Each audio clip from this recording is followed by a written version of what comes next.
Don Criqui with John Brody back at the Orange Bowl where we're ready to kick it off. Nebraska getting here with a perfect 12-0 mark. The Huskers started fast, blew out Penn State at Giant Stadium in the Meadowlands, and on they roll, averaging 52 points a game. They've scored more points this season than any team in NCAA history. Miami knocked out at Florida early in the season, and then the Miami Hurricanes started to roll. 10 consecutive victories. One big and one when they had to come from behind, but they won. It looked to me like Nebraska's, when they posted those scores, looked like the end of a basketball season. They score like a basketball team, the Huskers, averaging 52 points a game. Miami has won the toss, but the Hurricanes want to establish their defense against Nebraska's great offense, and Miami has elected to kick off. Jeff Daverson, he's not big, but he can kick it deep. Ready to hit the ball now for the Hurricanes, and there are two great players. Irving Fryar is back deep, ready to take the kickoff, and back with him is Mike Rozier, 6 yards deep in the end zone, and he is counseled not to bring it out. And so the Huskers go on offense, 1st and 10 at their 20. And there's the whip cracker, the man who makes the Huskers go, quarterback Turner Gill. The fullback, big and very quick Mark Shalene, the Heisman Trophy winner Mike Rozier, averaging almost 8 yards a carry. Irving Fryar's another great threat at the wingback position. Ricky Simmons, they don't go to him often, but he can catch the ball and he blocks. And Engebretson, the tight end, is a blocker primarily. So we're ready to go. Nebraska. 1st and 10 from the Huskers 20. They're going to put it up. Turner Gill throws, and he's got his wing back. Irving Fryar didn't get much. He was hit at about the 24-yard line as Coach Osborne now sends in the play. Ken Siska, linebacker, knocked him down. Mark Benning, one of the Nebraska tackles, 300 pounds. Henry Grimminger, the other offensive guard. Next to him, Mike Tranowitz is the center and a good one. Dean Steinkühler, probably the best. Lombardi and Outland winner. Scott Raridan, he's over 300 pounds at right tackle. They got Biggins on the bookends, John. Don, you can slide all the stats you want about that offensive line, but I'll tell you another one. They average 9 letters per last name right across the line. That means they've got a lot of long names and a lot of big fellas. 270-pound average. And they move people around. Well, those jerseys are broad enough to carry a lot of letters. And now it's going to be 2nd down and 5 for Nebraska. Opening series of downs. The option, Turner Gill, a pitch back to Rozier, and he's open. Rozier is an open field. And finally, Reggie Sutton knocks him down as Mike Rozier almost breaks at the distance. Good for a 27-yard gain and a 1st down for the Huskers. Don, to talk about what kind of a feat that is, and we may see a bit more of that today. The Hurricanes have allowed only one running back all year long to gain over 20 yards. That was a 28-yarder. This is the 2nd longest run against this defense all year long by the Heisman Trophy winner. I guess it figures. And right now, Nebraska breaks the front of the Miami Hurricanes and goes back to Rozier. And again, the power run. And look at Rozier rip it open all the way down to the 30. A free football, though they're going to rule he's down. The officiating crew from the Southeast Conference, an 18-yard gain on that carry by Mike Rozier. Danny Brown knocked him down as the huge Nebraska front just overpowering Miami these last 2 plays. Well, the coaches were a little concerned. They're not going to blitz, I don't think, as much as they normally would because they want a lot of pursuit. They don't want their linebackers out of position, but Rozier has run right through their position. 1st and 10, Nebraska. A free ball at the 30-yard line, but Cornhusker, it looks like Scott Raridan or Dean Steinkühler came up with the ball, so they keep it. Danny Brown's a defensive end. They're small, more like outside linebackers. Kevin Fagan, a good pass rusher at 265 pounds. Key player for Miami is the middle guard, Tony Fitzpatrick. And Fred Robinson, not heavy, but very, very fast. Julio Cortez, outside on the left side. Jay Brophy gained All-America mention as a linebacker, and Ken Siska is the leading tackler for Miami. First back through is Shalene, and Brophy is waiting for him. Short gain, it'll be 3rd and long. And a penalty marker's down. Reggie Sutton, one corner. They're very hard-hitting, quick corners. Eddie Williams plays free safety. Kenny Calhoun, he'll blitz a lot, and Rod Bellinger's played a great year as the strong corner, comes out on the same side as the tight end. That's a play we've seen an awful lot of this year, Don. It's one of those both teams have a little personal grudge against one another. Cornerback and wide receiver get after it. They do throw a penalty to tell them to cool down, but no harm, no foul. Offsetting penalties. And so it'll be 3rd down and 8 again, and they'll go from the 28-yard line. Nebraska looking for a national championship. They've not had one since 1971, and Tom Osborne's had great teams, but never has gone the distance. Let's see if that stat stays up. 3rd and 8 Huskers. No score in the first quarter. Turner Gill all day long fires, and he has a man that's broken up. He was going to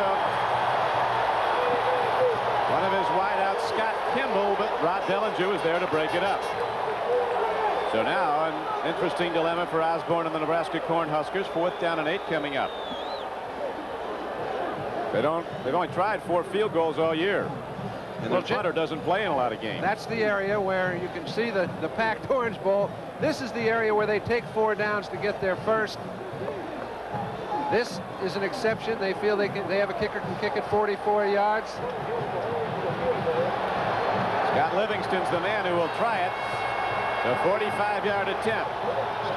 Turner Gill, the quarterback, will hold. It is down. It's blocked. Miami has the football. So the Miami Hurricanes have this place in absolute pandemonium. They've captured this town. And the Orange Bowl, early as it is in jubilation over a blocked field goal. The special teams knew they had to come up with some kind of a big play to get something happening early in the ball game. They did that. Remember, this team has kicked only 4 field goals all season. That's the least in modern football history. They made a big play against a weak group. Mike Rozier with Heisman Trophy numbers. Early as the game is, 2 rushes for 45 yards, but Nebraska's first drive was stopped, and then a field goal attempt was blocked by Miami of Florida. So the Hurricanes take over the ball for the first time in the game. It is 0-0 first quarter. Bernie Kosar, a 6'5" freshman quarterback, directing the Miami offense, but he plays like a veteran. And he comes out of firing. Wide open is Stanley Shakespeare. He's down to the 34-yard line.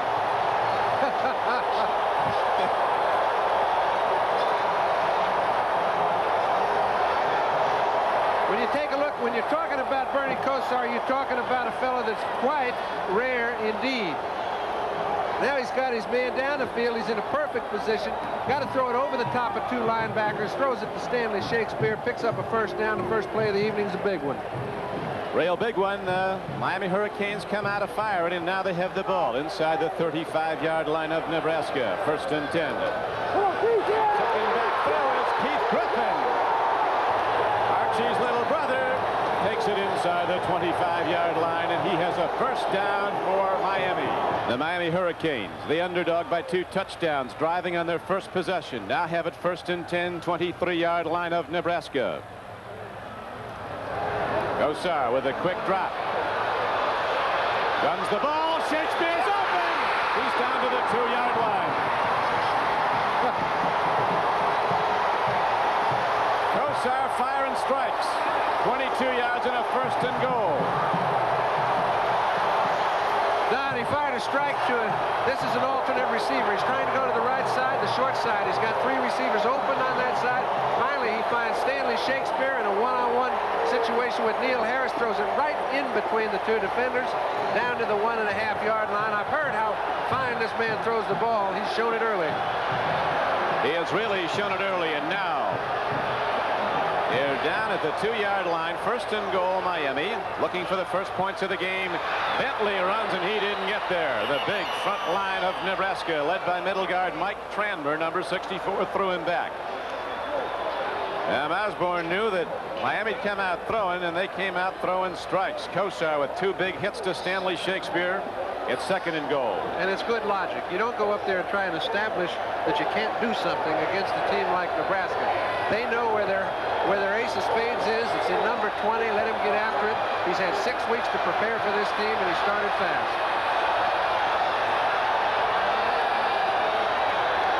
2nd down and goal, Miami. No score, first quarter. Albert Bentley. A big play by Nebraska, Ken Graber. Don, this is Mark Trestman and Howard Schnellenberger. Mark sends the plays in. This is his first year as a full-time assistant. He has his law degree. He was a graduate at the University of Minnesota. He works with the quarterbacks, and his statement about number 20 is that I've never seen a man with as much awareness as Bernie has. He's going to need it all right here, 3rd and 3. Watch for the tight end to the right, Glenn Dennison. Kosar takes a look. He throws to Dennison. Touchdown, Miami.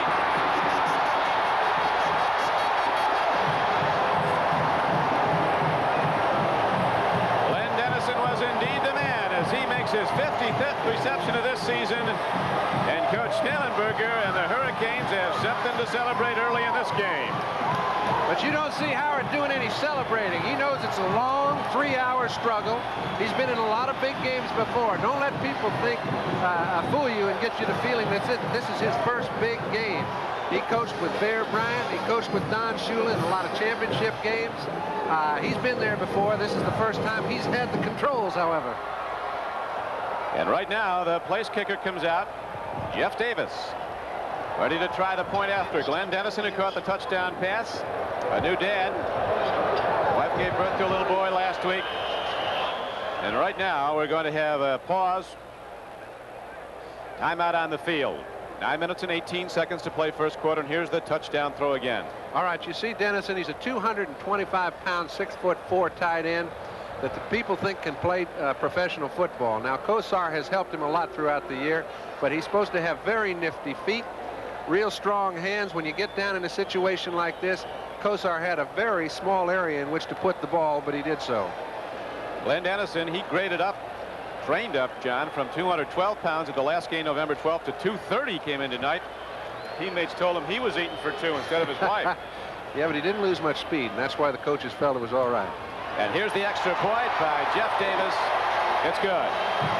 And so the Miami Hurricanes get the ball for the first time and take it down the field on the right arm of freshman Bernie Kosar. Finally on the payoff end, it's Kosar to his tight end Glenn Dennison. All season long, Bernie Kosar has proved he could play in the big league with his freshman year now with him, and he's just thrown 3 for 3 for 47 yards, culminating in the touchdown pitch to his tight end Dennison. And when I asked Mark Trestman earlier what were the determining factors in his picking the University of Miami, he said some people say, hey, what were you looking for, a fine university? What do you like, Coach Schnellenberger? He said, I was looking for a top-line offense, and this was where I found it. It's a pro-passing game. Bernie Kosar, thinking man's quarterback. He's a Dean's List student.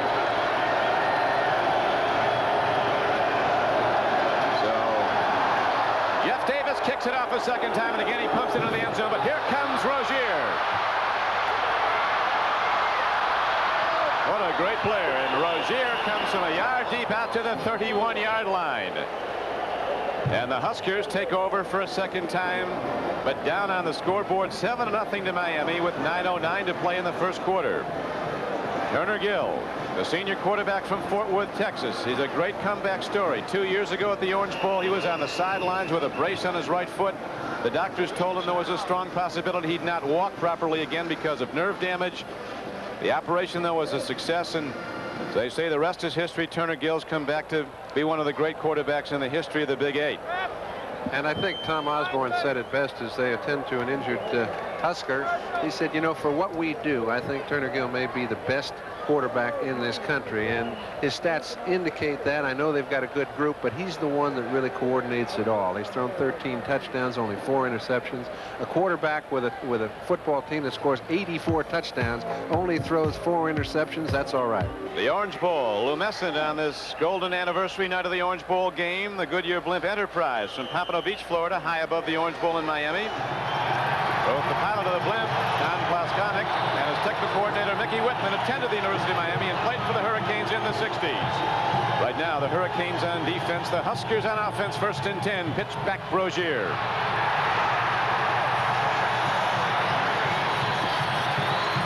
Winston Moss, number 92, and Joe Willie Namath is on the sidelines after Moss made the stop. And people might say, why is Joe Willie sitting over there on the Hurricane sideline? Well, in truth, the man that got him to Alabama was Howard Schnellenberger, and he invited him to come down and sit on the bench with the fellas, and Joe didn't take long to make a decision. Joe ain't sitting. Nobody is. Second down and 10, Nebraska. Pitch back. Rozier. They get him. Now they lose him, and now Rod Bellinger, not big at 5'9", 185, but he's a sticker, comes up to make a big hit. It's 3rd and long. Okay. You take a look. We mentioned over 90%. The Huskers throw on 3rd and long. Now they've got their favorite play, a little option play from number 12 to Rozier. When it doesn't go anywhere, they're sitting in a throwing situation. That's what Miami's been trying to get. 3rd down and 12. Turner Gill throws a strike to Rozier, but they get him short of the 1st down. As the white shirts come gang tackling, again led by Rod Bellinger, number 4. Rod's backup, Doug McFadden, was the young man helped off the field short time ago. But Bellinger makes consecutive big plays, and Nebraska has to punt the ball. They've punted the football this season less than any team in 38 years, not since the Nevada-Reno team of 1948.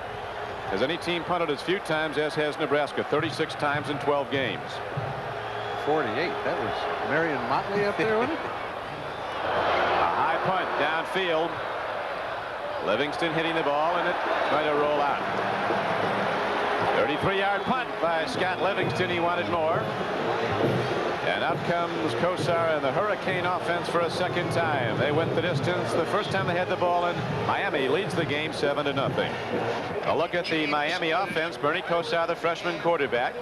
Albert Bentley, they say that Rozier's the Rolls-Royce of runners, but Miami has its Bentley.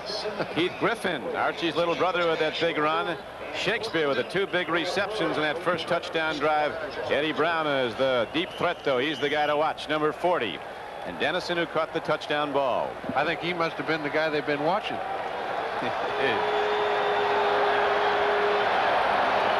Bernie Kosar sets Miami down at the 31-yard line.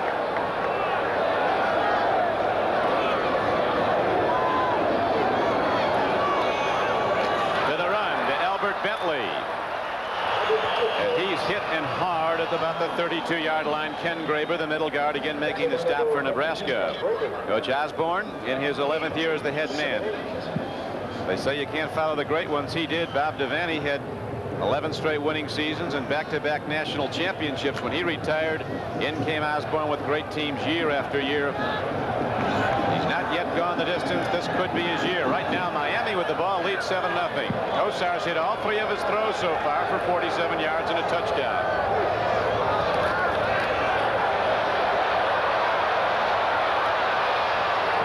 Again, he goes to Dennison, but this time the coverage is good by inside linebacker Mark Daum, number 51. A little better than good, Donnie. He had a good 6-7 counts to throw that ball. Remember, Kosar's offensive line is excellent. They played 5 games without making a mental error, letting anybody get in Bernie's face.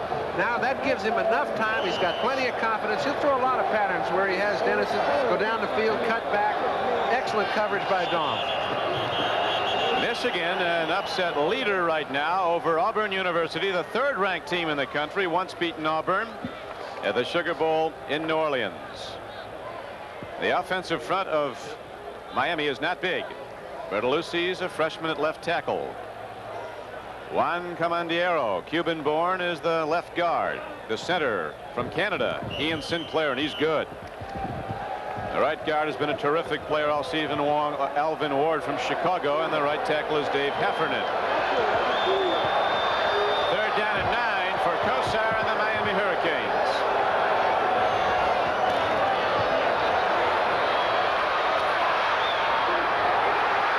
That's fast Eddie Brown. And it's a 1st down Miami. 12 yards and a 1st down. Tell you what, Bernie Kosar is impressive, but that offensive line is more so. They gave him another 6 counts to throw the ball. Eddie Brown was not the intended receiver again. It was a man-to-man defense. Take a look. These 5 guys are setting up. They're getting a little help from a fullback. but nobody's even close to Kozar. When he comes over to Eddie Brown, he makes a fine catch. Burke falls down, and he gets a first. First it is, out to the 45-yard line, so Miami hits the big third down throw. Kozar throwing strikes right throughout the first quarter. Nebraska's showing blitz. They do it a lot. They hold back, though. Kozar takes a look, swings it out. Albert Bentley head of steam across the 50 and down inside the Nebraska 45-yard line. Again, Mark Dahm was on the defensive play for the Huskers, but going to be very close to a first down. What a well-thrown ball. Good pattern. We look at the defense for Nebraska. They've got to tighten up a little. They're giving up some yards right now. Big, strong people. Mike Keeler's had a big year for the Huskers, and Bill Weber, a small defensive end, but a good one. There's the key player, Mike Knox. He's broken 5 helmets already this year, and Mark Dahm we've seen make a lot of plays. Knox, the number 44, actually on his 6th helmet. Equipment manager will attest to his abilities. Second down and 1. Long one. Whoa! Right up the gut. Alonzo Highsmith, the freshman from Miami, goes for 18 yards and yet another Miami Hurricane first down. He was one of the Florida Players of the Year last season at Columbus High School in Miami, but he was a defensive player. And I'll tell you, the unknown quantity has an awful lot of quality, because these fellas are not in awe of what many people consider the best college football team that's ever been assembled. They had 6 people that made all Big 8. They've got 4 All-Americans on their offense. Right now, Miami's running through their defense. Miami getting big play after big play. 5:16 to play first quarter. Miami leading 7-0. Kozar against a blitz, throws it, and he's high for Eddie Brown. It'll be second down and 10. One problem Nebraska's had in this great season has been giving up a lot of pass coverage, although there's good players back there. Dave Burke is one of the best, one of the corners. Brett Clark saved the Oklahoma State game with an interception in the end zone. McCashlin's the blitzer, the monster back. And Neil Harris saved the Oklahoma game with 2 plays in the end zone in the closing seconds. Well, these fellas are sitting back there way ahead in most ball games. Now everybody offensively is going to throw the ball at them. That's why they get a lot of yardage piled up, but not many points. It's usually all a team has to do but throw the ball because they're so far down early to Nebraska, but not tonight. Miami's leading 7-0. Kozar. Oh. Dennison looking for a penalty call, but there is none. The coverage is ruled good. Strasburger was on him, number 90.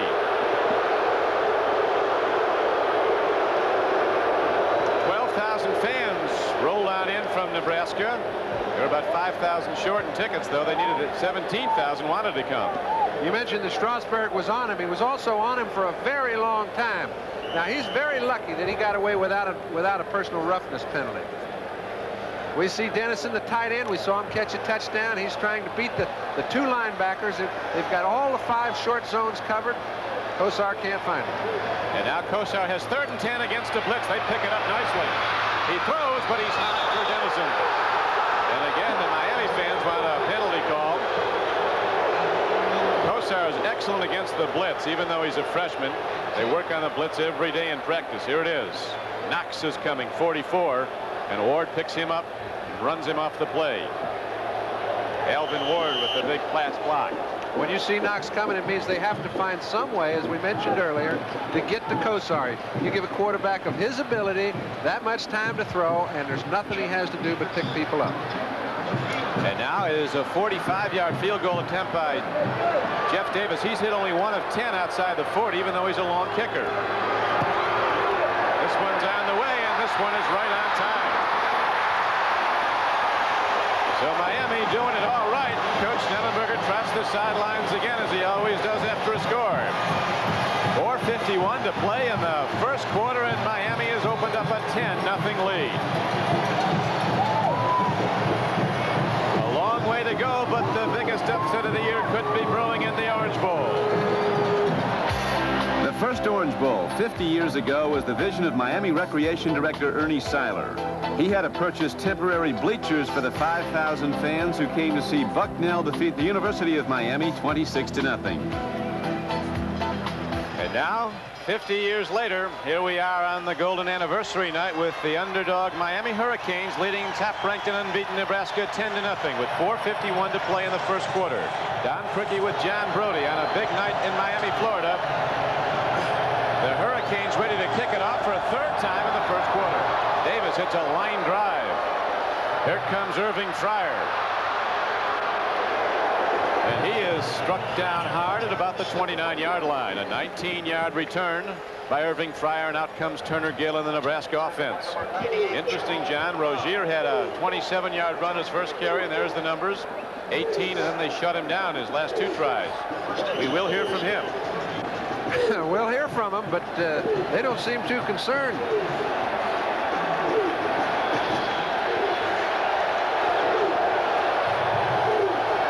First and 10, Nebraska. Shalene, the fullback, running hard.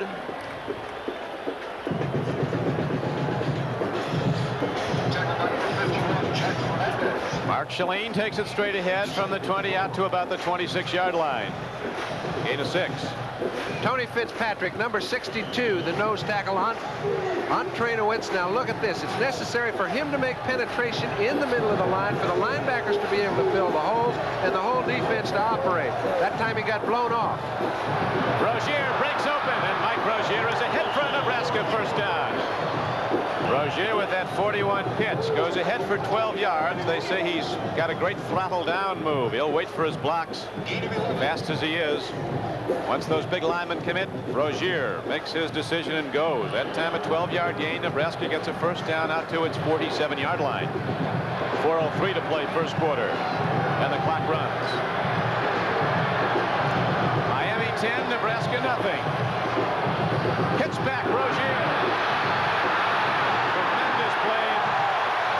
Jack Fernandez, senior linebacker number 51, makes the play behind the line of scrimmage.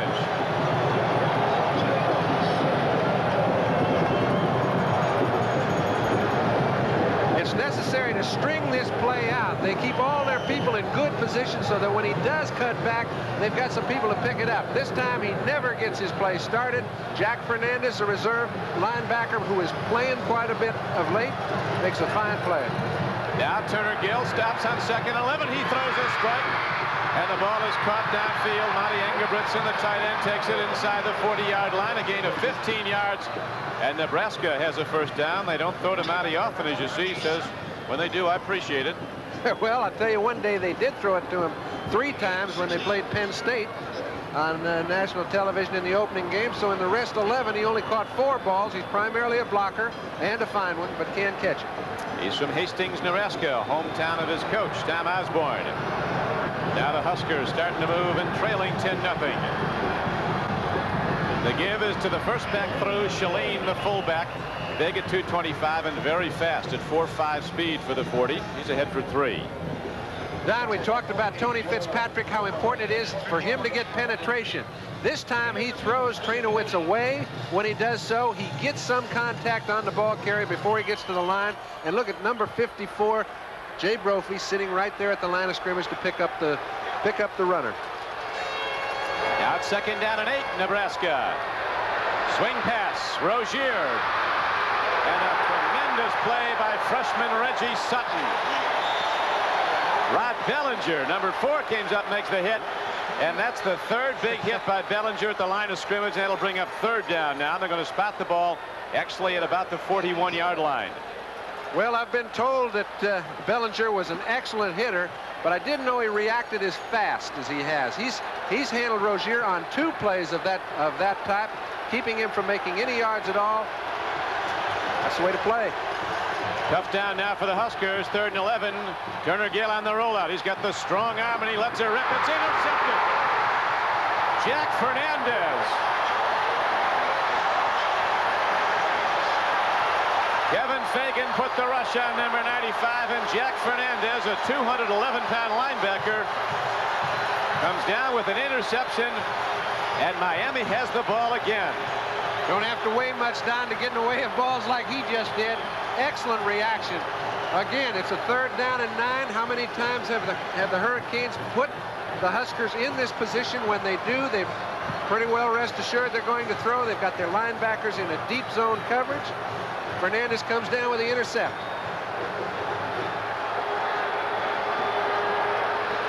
As we pointed out earlier, John, Turner Gill throws very few, less than 3% interceptions. Albert Bentley runs the ball, and Albert Bentley takes it to midfield, ripping off a gain of some 16 yards. The crowd is a Miami crowd predominantly, and they've got something to cheer tonight, at least this early.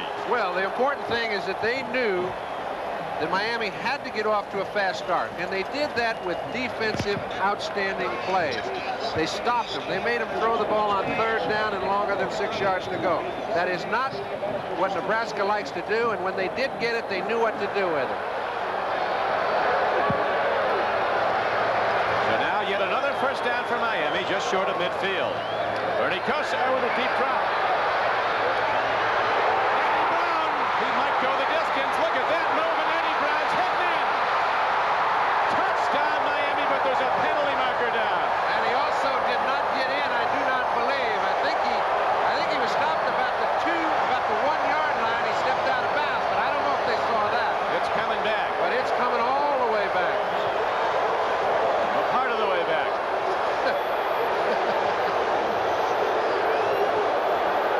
Stanley Shakespeare called for an illegal block.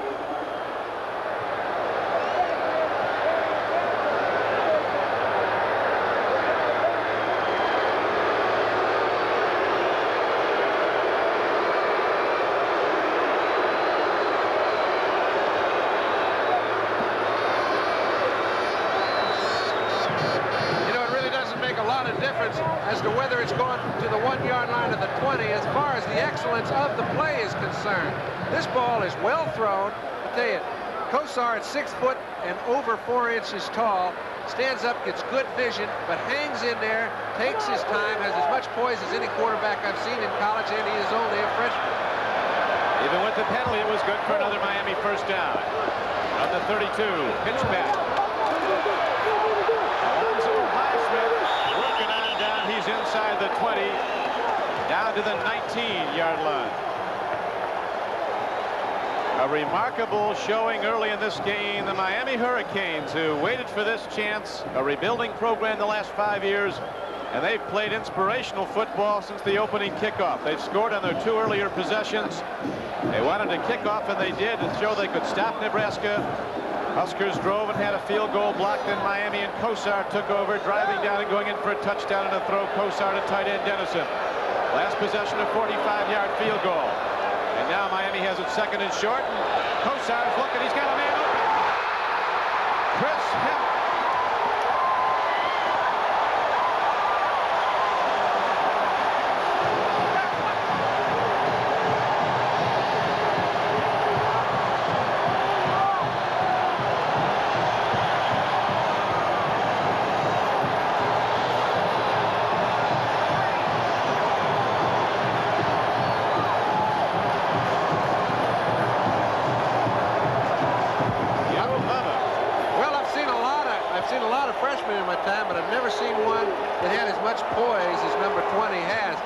Like it was just another day at the plant. He goes back there, puts the big smile out, and says, well, isn't this sweet? Let's get the ball back and we'll do it again.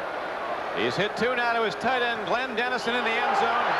Penalty marker's down. Extra point was through, but there's a penalty marker. And it's against the Huskers, so the extra point goes. And the shot now is with 1:08 left to play. It's a 17-0 Miami game. Again, you can't say enough about the offensive line, because everything is predicated upon how much time do I get to throw the ball. We have to be able to get our patterns run down the field. Dennison gets down the field. There's really nobody back there. It's a 2-deep zone. Until he gets to the end zone, nobody makes contact. Another look now from ground level as Bernie Kosar looking things over, and there's Dennison, a great sure-handed receiver from Joe Namath's hometown. Dennison's from Beaver Falls, Pennsylvania, and he's in for his 2nd touchdown of the game. It is 17-0 Miami. The new dad, Glenn Dennison. 2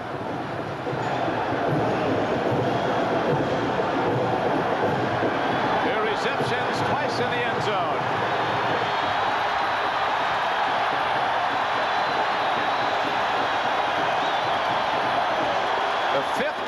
of the first quarter for Miami.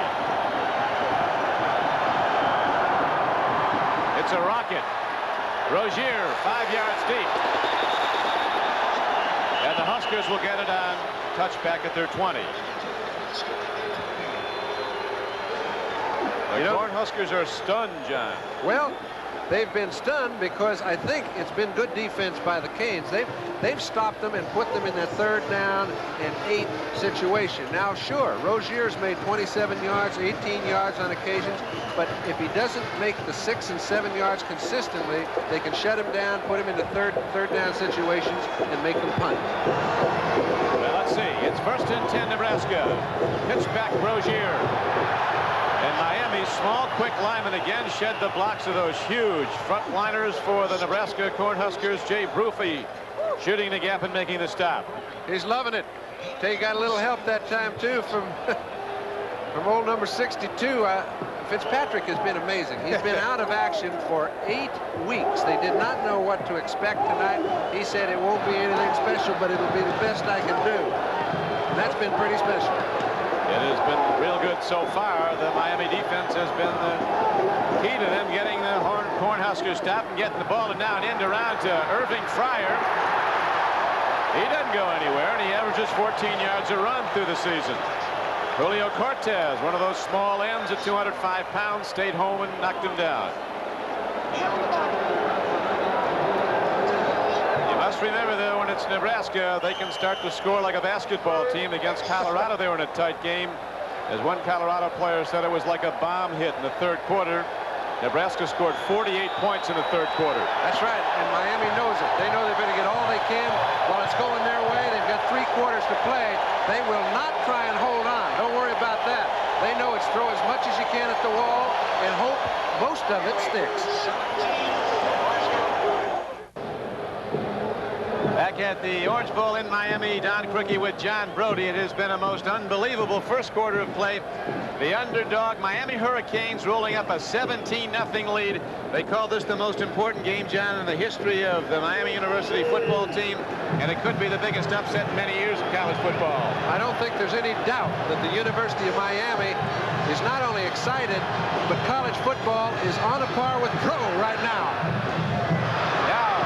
Nebraska hits a big play. Ricky Simmons, a fleet wide receiver from Greenville, Texas, catches the ball and gets ahead for a Husker first down. When you look at the numbers, though, that Nebraska threw into the football computer this year, they about blew it apart. Over 600 points scored, 52 points a game. How many touchdowns you say, John? 84. That's not too bad. I can hardly even use numbers like that, but right now they're not making much. And I'm crediting Miami. Rozier going wide, and another big play. Again, it is Julio Cortez, a junior from Miami, Florida. He's not big. Miami defensive coaches were talking about they'd have to blitz a lot against what they thought would be running plays to try to get these great Nebraska backs before they got started. You know, they said that, but Tom Olivedato said to me simply, we're going to try our four down linemen. We're going to try to play standard, and if that works, we're not going to do another thing all night. Well, it's working, and they haven't had to use the blitz. They've been in control of the line of scrimmage, and that's a rare thing indeed. We're early in the second quarter.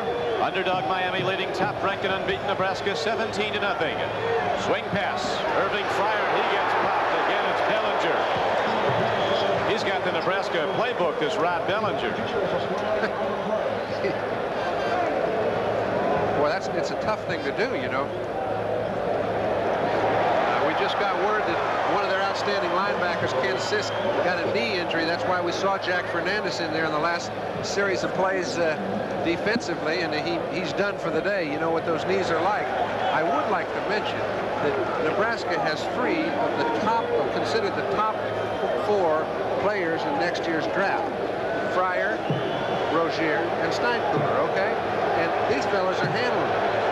And they're much smaller. They say it was a 40-pound weight advantage, but it's probably more than that. The Huskers are even bigger than listed. Now, Turner Gill with a deep drop. Stands in, throws out, strike downfield, but Kimball can't hold on.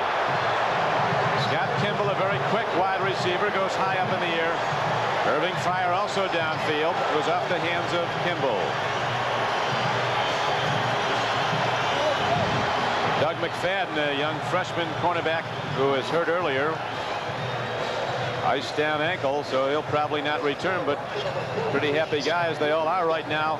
14:34 to play in the first half, and Nebraska has to punt the ball. Eddie Brown is the deep man, and he's tough. Livingston's first was only 33 yards. He gets off a tremendous punt, though. And fast, Eddie Brown goes from the 14, and there he goes. He's tough to catch. Eddie Brown with one man to beat, and he cannot do it. Mark Shaleen, the blocking back on the punt, a 225-pound fullback, caught him. But Eddie Brown just ripped off his biggest return of this season. And Miami's ready to go again. Well, how sweet it is. You talk about special teams doing their part of the job. These fellas up front have created holes. They've made fine plays rushing the punter. They've been doing their job on kickoff returns. And Eddie Brown just brings a long punt return. 48 yards long, and it's down to the 43-yard to the 38-yard line of Nebraska. 1st and 10. Kosar, he'll check off a lot at the line of scrimmage. Knox blitzes.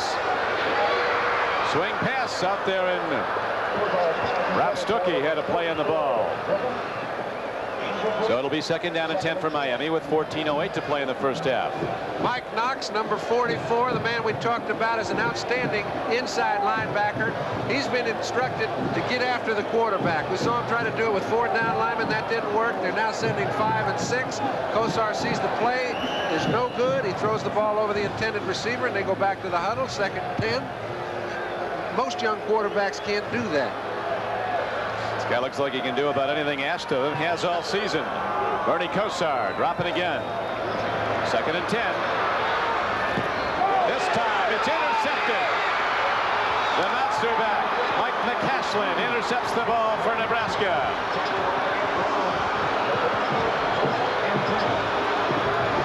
Very important interception.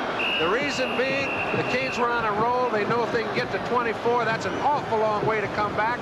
Sure, there's a long time, but an interception at a critical time is very helpful. Mike McCashlin makes it, and Nebraska takes over 1st and 10. Nebraska finally got a big play from its defense. A junior from Lincoln, Mike McCashlin, intercepted Bernie Kosar. There's Mike McCashlin on the sideline, but the Miami Hurricanes a surprise 17-0 leader. 1st and 10 Huskers. Nebraska averages some 7.2 yards every time they've run the ball this season. But tonight, it hasn't been that way. Only a 2-yard gain on that play. 2nd and 8. Rozier, look at this man. Caught in the backfield, and off he goes. Reggie Sutton is straight-armed, and he's down but up. I can understand why he went down. He got a good right cross to the jaw. It looks like Rozier may run it in. If it's anybody but Sutton chasing him, who's a real 4.6, 4.5 speedster, he's going to run away with nobody in pursuit. Sutton follows him all the way. Good. Well, they traded shots. Remember, in the last 4 games, Rozier has run for over 900 yards. Right now, Turner Gill sprints out, pitches out to Mike Rozier. He's across midfield on a 1st down carry. It looks like he has 9 before Rod Bellinger again knocked him down. Saw Rozier with that straight arm. Barry Switzer, the Oklahoma coach, said of Rozier, he plays mad every down. Well, if he does, he sure is mad now. Not what the Huskers expected. But still, 12:55 to play in the first half. A halftime score at the Sugar Bowl. Michigan in the process of a possible upset of 3rd-ranked Auburn, leading 7-0. No! Turner Gill lets a home run ball fly. Scott Kimball is bumped off the play. So it'll be 3rd down and just over a yard. Well, they don't worry about that 3rd and short. They're going to take 2 downs to have a go at it. You can bet on that. If they don't make any yards right now, this will be the time. Tom Osborne knows it's critical that they put something on the board, at least sustain a drive, and they will not be punting. There's a big down now. It's 3rd and a long one. Shalene hits, fights, gets straight ahead, and it's a 1st down. Tim Bruggan coming into the game, gets ahead for the 1st down carry, the up back. Number 66, McMurray. Now he's coming in at the nose tackle position. He's holding his own also. When you hold that center right there on the line of scrimmage, you've done your job, and your linebackers can come and pursue. Jeff Smith is in as the I-back now. The deep back. Rozier's out. This is Jeff Smith. Play faking it. Gill takes it himself. Turner Gill gets down to the Miami 39-yard line on a 1st down carry. He was good for a gain of about 7 yards. Free safety Eddie Williams knocked him down. Turner Gill has a lot of options. The Yankees want to sign him to a baseball contract. He's a top shortstop.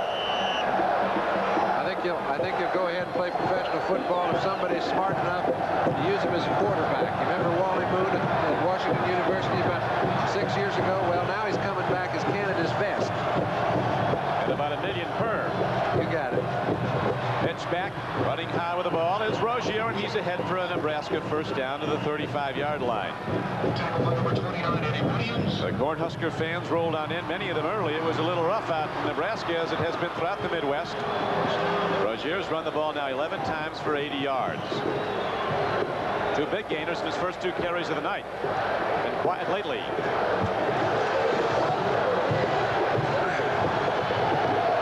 Scott Kimball comes wide to the left.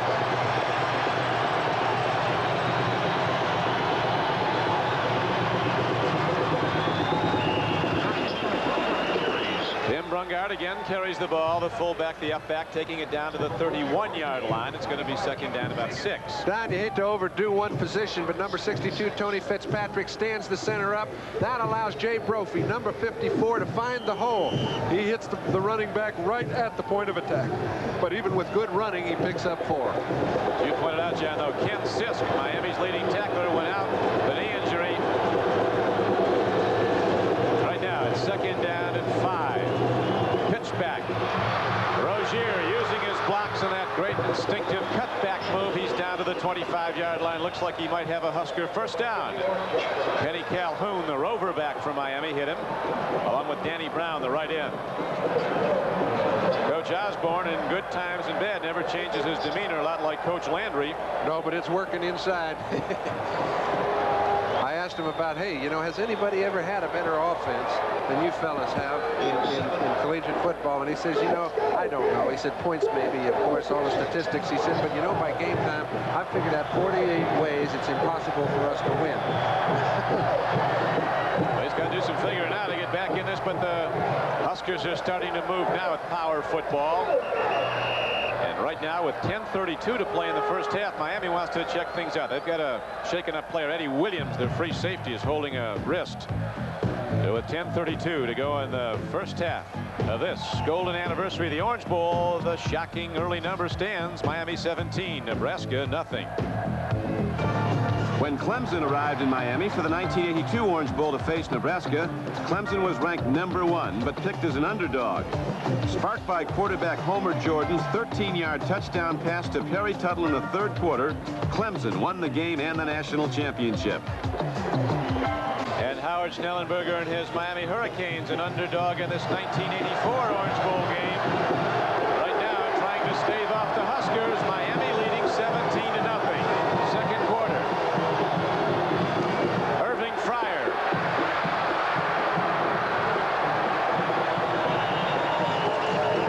Got some. Down to about the 20. Gain of maybe 4 yards on the play. Reggie Sutton, the freshman corner, knocked him down. Don, what you have when you don't have a lot of blitzes. This is Jack Fernandez, fellow that came in for Ken Sisk. Brophy was fooled a little bit, but Fernandez is so fast on the ball that he gets out in pursuit. Now remember, when the running back cuts back, and that's Irving Fryer, a certain number 1 draft choice, they've got 5 Hurricanes around him. Fryer's something. He's out in the right flank. He's run the 40-yard sprint in under 4.3 at 200 pounds. Rozier doesn't get much, though. He tries to go behind a great right side. Lombardi and Outland Trophy winner Dean Steinkuhler and Scott Reardon, about 300 pounds of football player, but he only gets a yard. And you can bet right now they have that old familiar option play. They are 3rd down and 5. I doubt that you'll see them go for a field goal at this time. I think they'll take 2 downs and run it. We've seen them throw the ball in this position 3 times earlier tonight. They were not successful. You'll see some sort of runner. Big down. 3rd and a long 5. Heading to the end zone and very close to it was Dean Steinkuhler. He's in for a touchdown. I was totally fooled. The best technicians in the world were. Dean Steinkuhler on a trick play goes into the end zone for a Nebraska touchdown. Now we're going to see how it happened, because I don't know. Well, I'll tell you what, it's one of those guards around. Every good team has one, but you never figure to throw it. Watch Turner Gill come out. Dean Steinkuhler, number 71. He hands it to old Dean. The ball, he didn't hold it. He left it right on the ground. The only way you can give it to a lineman is you got to fumble it. He cannot take it and hand it to him. So what he did is he got it from the center and left it on the ground. Everybody pulled. Everybody read their keys perfectly, and Steinkuhler slipped right into the end zone. That's a playground play that you never hardly see, but when you do, it's usually effective. I didn't expect a 275-pound offensive guard. You talk about flexibility. Watch it. Now the ball goes right on the ground.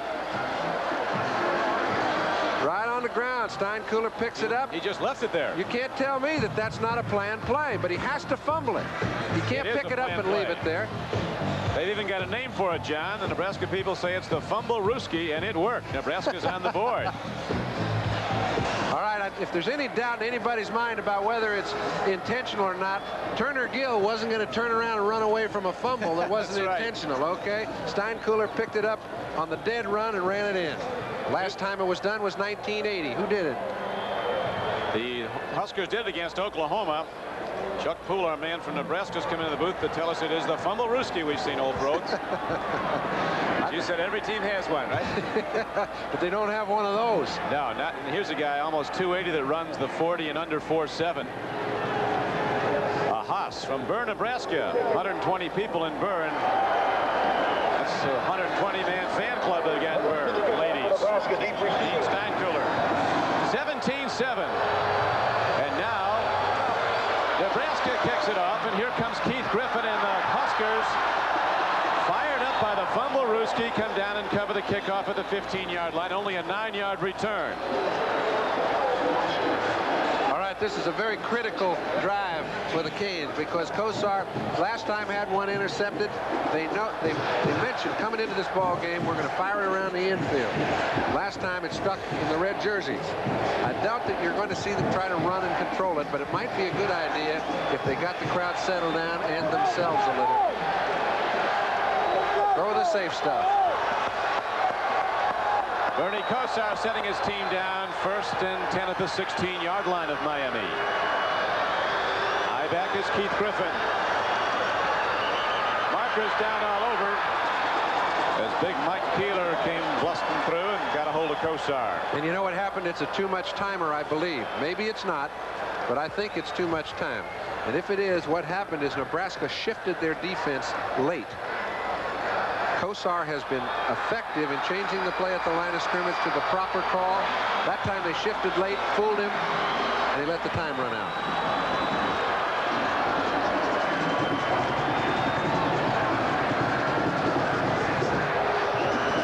They have a 6-7 month season every year.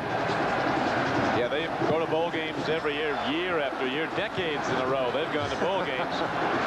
But this is the big one in '84, the national championship on the line in Miami. Leading 17-7, now is a 1st and 15. Albert Bentley breaks loose, but a penalty marker comes in at the line of scrimmage. Mark Dahm knocked him down for Nebraska, number 51. 8:41 to play in the first half. Looks like they're going back again.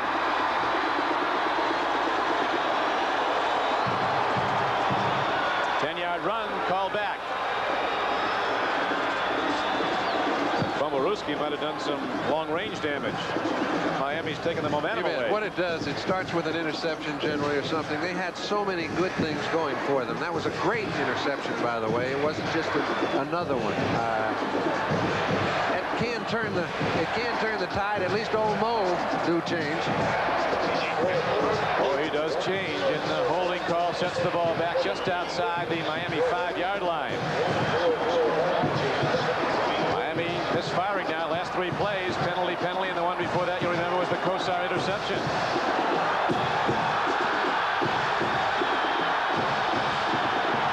They're coming up late. Blitz. Kosar throws. It's a live ball, and the nearest man to it was McCashlin, who you remember intercepted earlier. He threw it away, but they fooled him again, Don. That's the critical thing, and that's what the concern of the offensive coaches was, that Nebraska has real good personnel, but they're also very cagey. They camouflage what they're going to do, and once you beat them for a while at one thing, they're not going to allow it to happen for the rest of the game. They've changed a lot of their philosophy right now. They're waiting until Kosar gets set, then they're changing into what they're going to do, and it's bothered them. So now Miami pinned back, 2nd down and 20.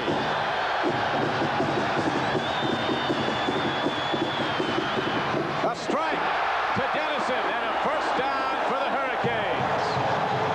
Great blitz blocking by Albert Bentley.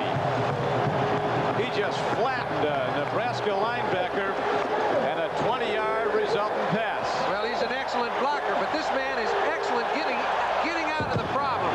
He finds the hole. Kosar puts it the only place it can be caught. He picks up just enough for a first. 3 receptions now for Dennison, the first 2 for touchdowns.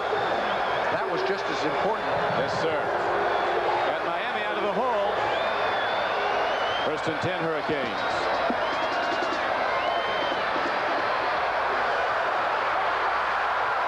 Albert Bentley. A tackle-breaking runner. Albert Bentley's ahead. 16 yards, and yet another Miami first down.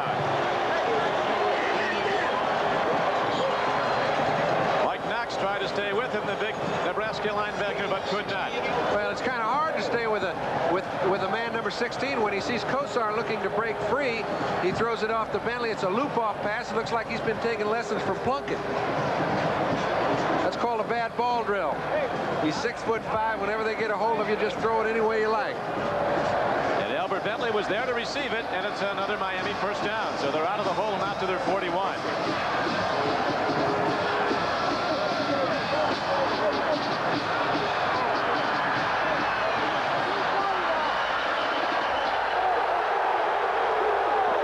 Whistle blew, the play dead, but the Huskers were coming, didn't hear it. It's hard to hear anything here in the Orange Bowl. A cauldron of sound.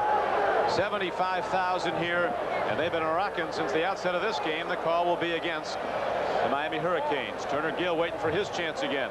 And he'll get one. He'll get several more, but the last drive was the first time they really did much once they did get the ball. Kosar's brought this group out from the 14-yard line. 10 for 17, 178 yards, 2 TDs. Not bad against the #1 team in college football. Bernie Kosar from Boardman, Ohio. Getting some advice from Coach Snellenberger, and we'll come back to the Orange Bowl right after this. 1965, the first Orange Bowl played at night. Alabama quarterback Joe Namath was hurt and was not expected to play. He did, but even his daring fourth-quarter sneak couldn't give the Tide the victory over Texas. Nevertheless, Namath was named Most Valuable Player. And there's Joe Willie on the Miami bench. And talking to Joe about Bernie Kosar, he mentioned simply, he said, this fella can throw. You notice he knows where his bread's buttered. He's in there with the defensive players. He's telling Tony Fitzpatrick how to play defense. He's learned a lot since he's been out of football. When Joe Willie talks football, the Hurricanes listen. And right now it is a 1st and 15 play for Miami. Hurricanes a surprise leader 17-7 in the second quarter. Kosar looking long, home run ball. Eddie Brown trying to run under it. Oh, Bernie's got the long distance delivery. Well, I'll tell you, the important thing there is that he came back and he said, hey, they talked early, we're going to use the whole field. He's got a very strong arm, and the whole field means down the field as well as in the zones. And he has spread everyone out, which gives him an opportunity to hit Dennison in the middle on the third down situations. When you spread that defense out, they've got 53 yards of width to work with. He's got a real strong arm, and you can be effective. 2nd and 15. He could be pumping it again. Come on, Keith, let's go. Nebraska again shows blitz, bringing the monster back up tight into a gap. Bernie's waiting for him to come early.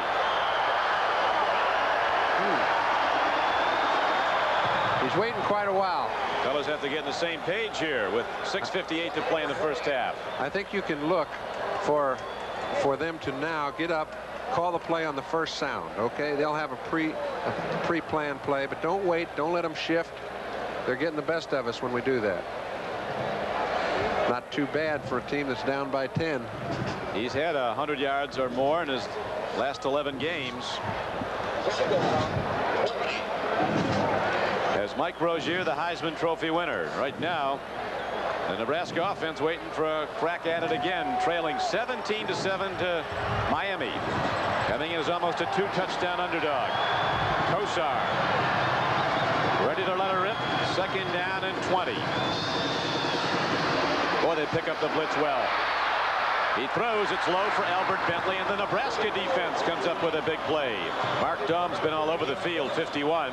Well, Mark Daum has a man-to-man assignment on Bentley and once in a while on Griffin, whoever's to the strong side, working in combination with Dennison. And he's been on him for as long as you can expect a linebacker to shift. They're getting the best of us when we do that. Not too bad for a team that's down by 10. He's had 100 yards or more in his last 11 games. As Mike Rozier, the Heisman Trophy winner. Right now, the Nebraska offense waiting for a crack at it again, trailing 17-7 to Miami. Coming in as almost a 2-touchdown underdog. Kosar ready to let her rip. 2nd down and 20. Boy, they pick up the blitz well. He throws. It's low for Albert Bentley, and the Nebraska defense comes up with a big play. Mark Daum's been all over the field. 51. Well, Mark Daum has a man-to-man assignment on Bentley and once in a while on Griffin, whoever's to the strong side, working in combination with Dennison. And he's been on him for as long as you can expect a linebacker to cover a back. 4 and 5 seconds. Daum has quite a remarkable story. Earlier this season, he had arthroscopic back surgery, and he also had surgery on his knee all this season. Here he is playing a big game for the Huskers. 3rd down and 20 for Kosar and the Miami Hurricanes.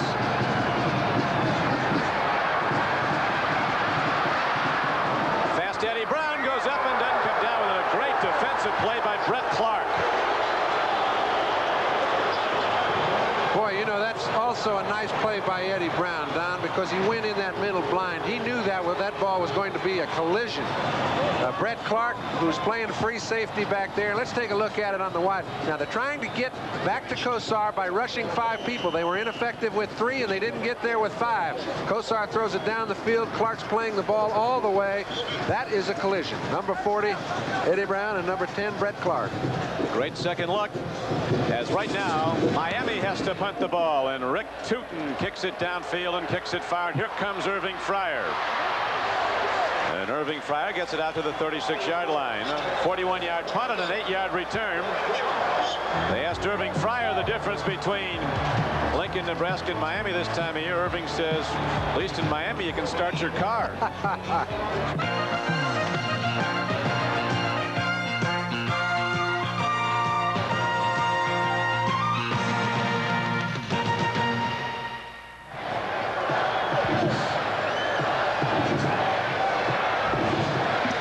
Other Heisman winners have been on display in the Orange Bowl over the years. Johnny Rodgers led Nebraska to a national championship.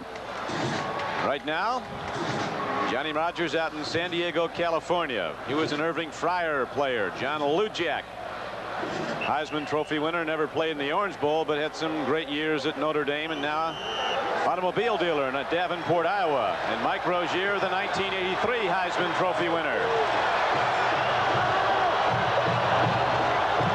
Turner Gill, always cool under the fire, and he throws to Rozier. Mike Rozier showing his stuff. Downfield for 13 yards, and the Huskers are starting to cook. Okay, when it gets wrong defensively, the linebackers can't get in the proper pursuit.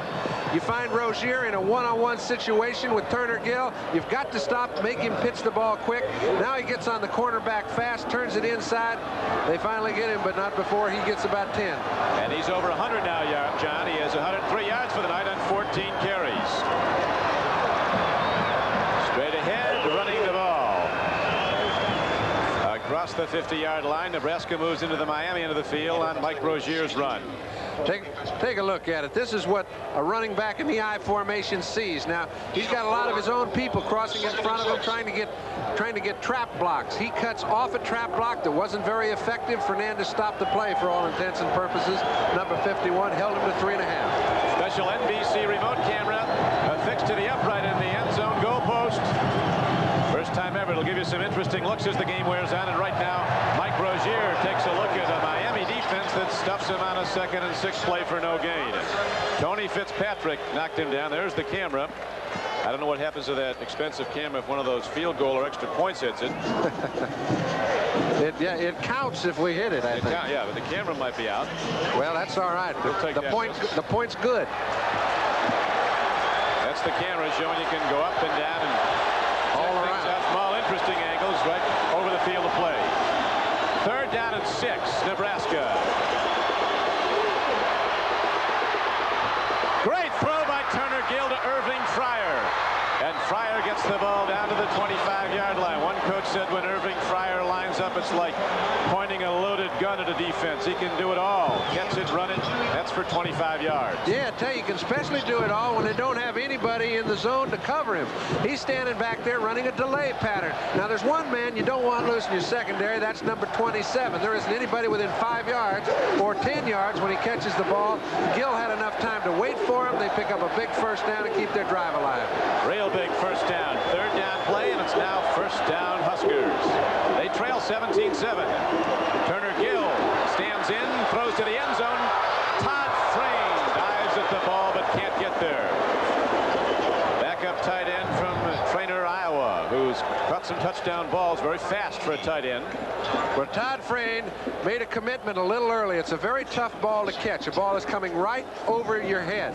But when he turned around, he turned all the way around rather than continue running. If you see him here, he's already committed. He would have run right under the ball on the dead run, but he committed too quick.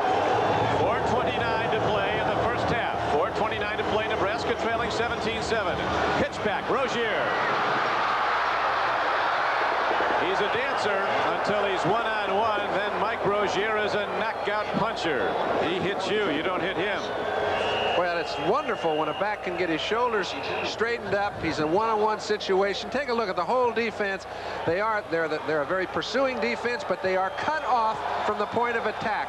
Excellent block by the tight end. When the tight end gets that kind of a block, it keeps 2 people from getting into the pursuit. The running back can cut up and get some yards.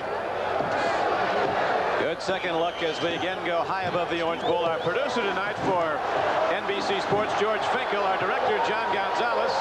Our executive producer, Mike Weissman, is here, and he and his lovely Carol are celebrating a new 1984 son also.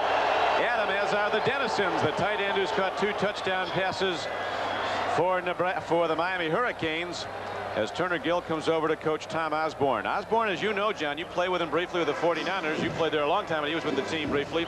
A very enterprising coach. He'll do surprising things in big games, and we saw that with that fumblerooski. I think he's a very consistent coach. I think he sits and he plans and he makes a real study of coaching football. He's done so when he was 21 years old. I don't think there was any doubt in anybody's mind. He wanted to be a college head football coach. And I think he worked under Bob Devaney, got excellent tutelage, and he's moved in 29 and 22 in a row. Isn't bad, is it? And Turner Gill has proven himself a winner. He's quarterbacked 30 games for Nebraska. They've won 29. They only lost that controversial loss of sorts at Penn State in September of 1982.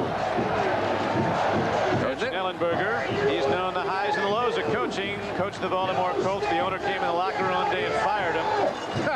Yeah, but to his credit, he was smart enough to walk away. I'll tell you what, he came back. He went back with the Dolphins and Don Shula, recouped, went back with the offense, got this job, and has really put something to work. He's big in Miami. Pitch back. Here comes Rozier, heading down inside the 10-yard line. And listen to those Husker fans that are ripped. They're down in that corner end zone. They'd put those Huskers on the 50-yard line, but they're down there making some noise. They did give him a few seats. They gave him some seats down there where the Huskers are right now, about the 10-yard line. They've got Rozier coming right at you. I'd hate to be a defensive back, knowing I had to handle him all by myself. Again, they go to Rozier, and this time a gambling play is close to a touchdown. They run that so much. That's their bread and butter. They don't feel that it is a high-risk play. When you have athletes like Turner Gill and Mike Rozier, the coordination is so excellent. They feel, hey, if somebody doesn't stop it, we'll just run it in every play. That's a confident QB that pitches out on his way down, and it almost resulted in a touchdown. Rod Bellinger saved it. Also a good one. A real good one. Now Coach Osborne's team ready to get right back in it. They're down 17-7. Second and goal. Penalty markers down. You see the yellow flag down at the line. 3:03 to play in the first half. At the end of the first quarter, it was Miami 17, favored Nebraska nothing. But now the Huskers are rolling, pounding back with that big front line into the game.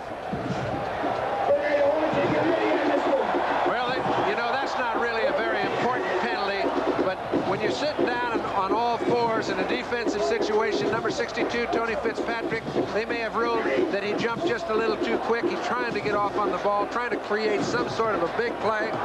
I think the chance is worth the risk. Big number from the Sugar Bowl in New Orleans, where Michigan leads third-rated Auburn 7-0. That game now in the third quarter. And that is the scoreboard numbers here at the Orange Bowl on the golden anniversary night. 29 TDs for a season for Rozier. I get the feeling he may get one more right here. He's the eye back, the deep back. Free ball. That looked like Gill held it himself. He did. That was a second and goal from just over a yard out. Okay, good shot at it. We see that the defense beat the offense on their own snap count.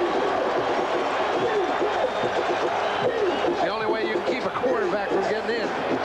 All season long, Miami's been so tough against the run, they've allowed less than 3 yards of rush to the opposition, and have allowed only 9.6 points a game to the opposition. Over the top, Turner Gill is in for a Cornhusker touchdown. And the Big Red from Lincoln now trails 17-13. Well, they've done one fine job since that interception of getting back in this ball game. Not trying to do it all at once, Don, but methodically going back to what brought them here. Turner Gill, Mike Rozier, a steady defense. Remember, 84 touchdowns throughout a season to play. They've got a lot of time and a lot of weapons, and they're back in it with more than a half to play. Starting to show that array of weapons as now the extra point by Livingston is up and good, and with 2:17 left to play in the first half, the Cornhuskers down 17-0 at the end of the first quarter are right back in it, trailing 17-14 as Turner Gill takes it in for the second Nebraska touchdown. The first, you'll recall, was a surprise score by guard Dean Steinkühler. Another day at the office for Coach Osborne. Yeah, I guess so. Again, really. That's on the outside.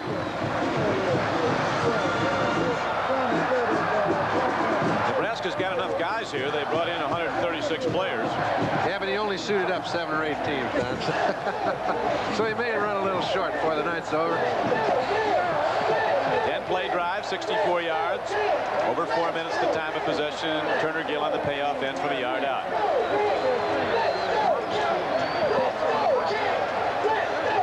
Reggie Sutton, a fleet freshman, is the deep man in the trio of receivers on the kickoff now for Miami. 2:17 to play in the first half. You know Kosar is going to try to get some more before halftime. Got at the goal line.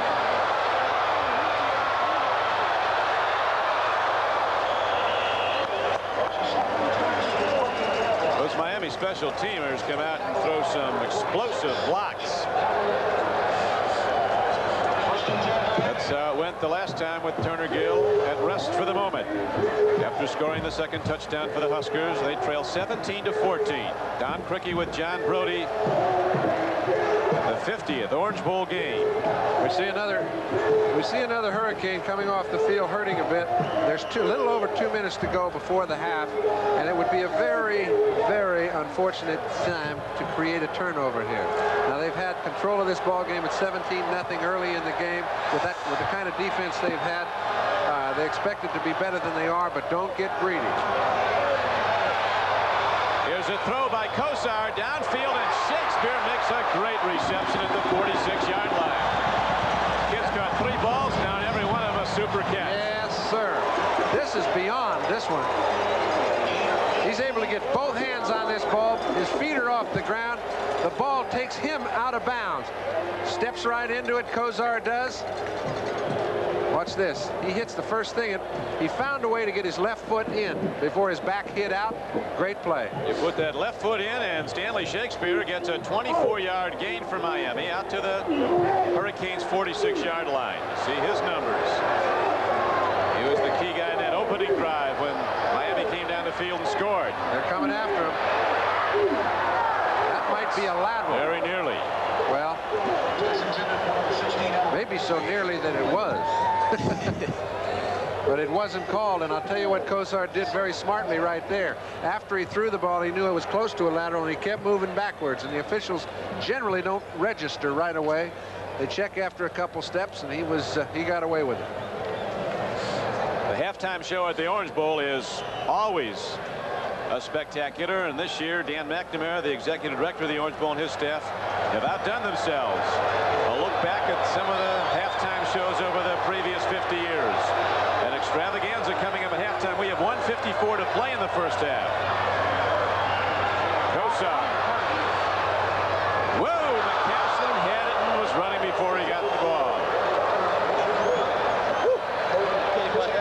Mike McCaslin very nearly with his second interception. They were going to Eddie Brown. Well, that ball had to slip off his hand. I know it can get a little hot down there. He put a lot of heat on the ball, and it seemed to slip just like a fastball would and go over the catcher's head. If you take a close look at him here, you'll see that ball it's high all the way. The receiver never had a chance for it. I think it surprised McCaslin more than anything. It would have been an unhappy surprise for Coach Snellenberger. A second interception. Right now it's 3rd down and 10 for Miami. Again, they pick up the blitz. Here's a throw. Eddie Brown. Ball was right there, but he couldn't hold on. It's 4th down. Namath said it earlier before the game. He's very impressed with number 20, Bernie Kosar. He said, you know, but I'd like to be 6'5" just for one game. He said he can see the whole field, and that was a perfect illustration of it. He had nobody in the middle, nobody on the left, got a little time, threw it out to the right, and the receiver dropped a big one. It was an open receiver and a well-thrown ball, but it's incomplete now. Rick Tootin ready to punt again. Irving Fryer's back, and is he something? But he's got a fair catch this one back at the 14-yard line. So the Huskers will have 1:31 to play in the second quarter after that 39-yard punt and no return. Nebraska, after trailing 17-0, now right back in the game. The unbeaten and top-ranked Cornhuskers trailing Miami 17-14. It's been something this first half. Well, it's just been action-packed. It's like we didn't settle down for a quarter because neither did Miami. It settled down a little bit on the Cornhusker side in the second quarter. They've still got a minute and a half.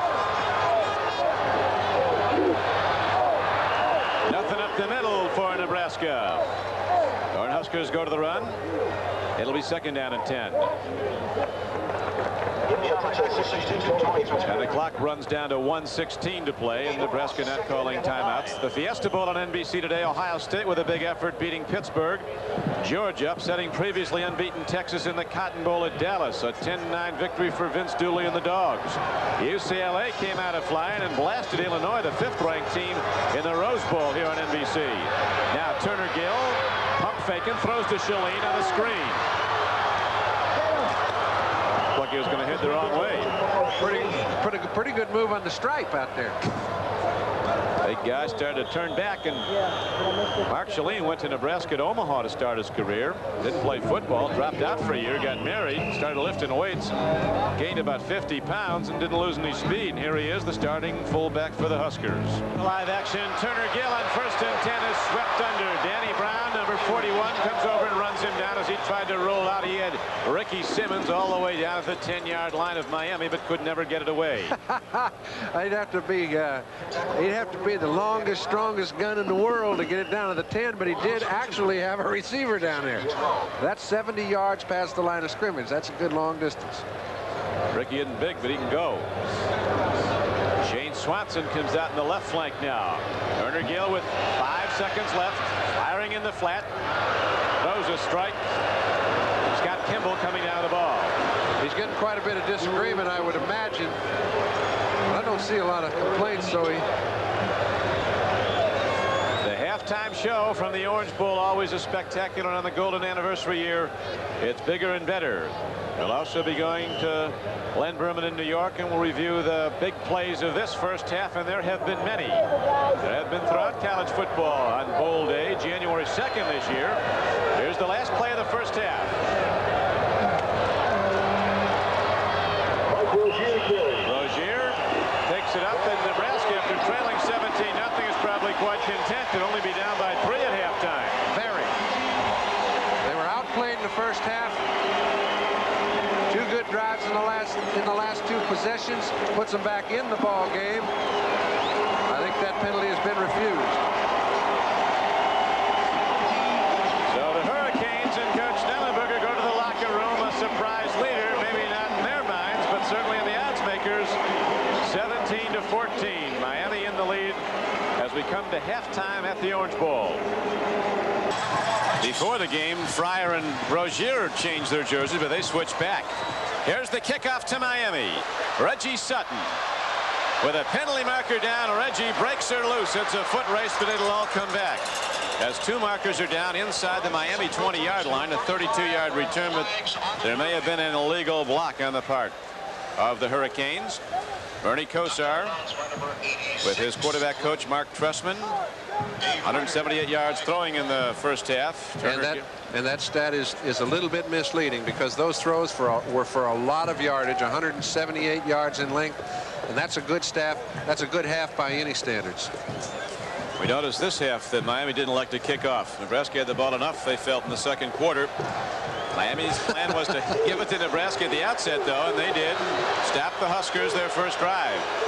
Actually a blocked field goal, and then Miami went right down and scored. Coach Schnellenberger wants an explanation. Coaches always do, and they always lose. Well, I tell you, they don't always lose, because they do get the attention of those officials, and somehow I think people who do kind of raise their voice on occasion when the ball goes against you get the best of it. Hurricanes start off in the hole to start the third quarter. Kosar gives off to Keith Griffin. He fumbled the ball, and it is Nebraska's ball. A great run by Keith Griffin, but Dave Burke, even though he's wearing McCashlin's jersey, is the man who came up with a free ball. I wonder if the NCAA would look into that. I mean, well, there's nothing in the rule book. We looked into it at halftime, Don, and we can't find anything that would preclude someone from doing this. We've been calling Burke McCashlin the whole first half and vice versa. So you people at home, I hope you understand. Anyway, that was Burke who made the play. And here is Keith Griffin, who is an excellent one, but the Cornhuskers have the ball, and that's Rozier. Boy, he takes a pop from Reggie Sutton. The Huskers go to the run, capitalizing on an early turnover here in the third quarter. Nebraska with a chance to take the lead if they can take it in. There is Dave Burke in the jersey of friend Mike McCashlin. They changed helmet numbers, too. I'm sure they didn't change helmets. Maybe they changed identities. He's going to go the rest of his life being Randy Mike McCashlin. Second down and 10. Reverse. Nope. Fake to Irving Fryer, a big play. Look at the break up there down at the 11-yard line. We had two guys go to the moon for the ball. Rob Bellinger's only 5'9". Kimball's 6 feet. But they were both way over the rim. When you take a look at the people who have made the outstanding plays for the Hurricanes, in the first half it was Rodney Bellinger. He made 4 big plays. He starts off the second half doing the same thing. Being one-on-one with Irving Fryer's no picnic. But he can handle it. Here you go. Got a piece of his arm and kept him from coming down with it. Third down now. Nebraska needing a big play after getting the turnover.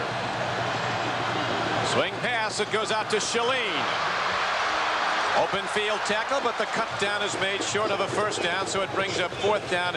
And Nebraska, well, we'll see if they send out their field goal unit. I think they're going to. You know, a lot of times you go for it on 4th, but there's 4 yards to go, and they have not been effective when Miami has given up to stop the run. And, well, they're going to have a go at a field goal and a tie. It's a whole lot better than being behind 17-0 like Nebraska was at the end of the first quarter. The last one didn't get airborne. That's right. I mean, that's the reason they only tried 4 coming into this game all season. This one did.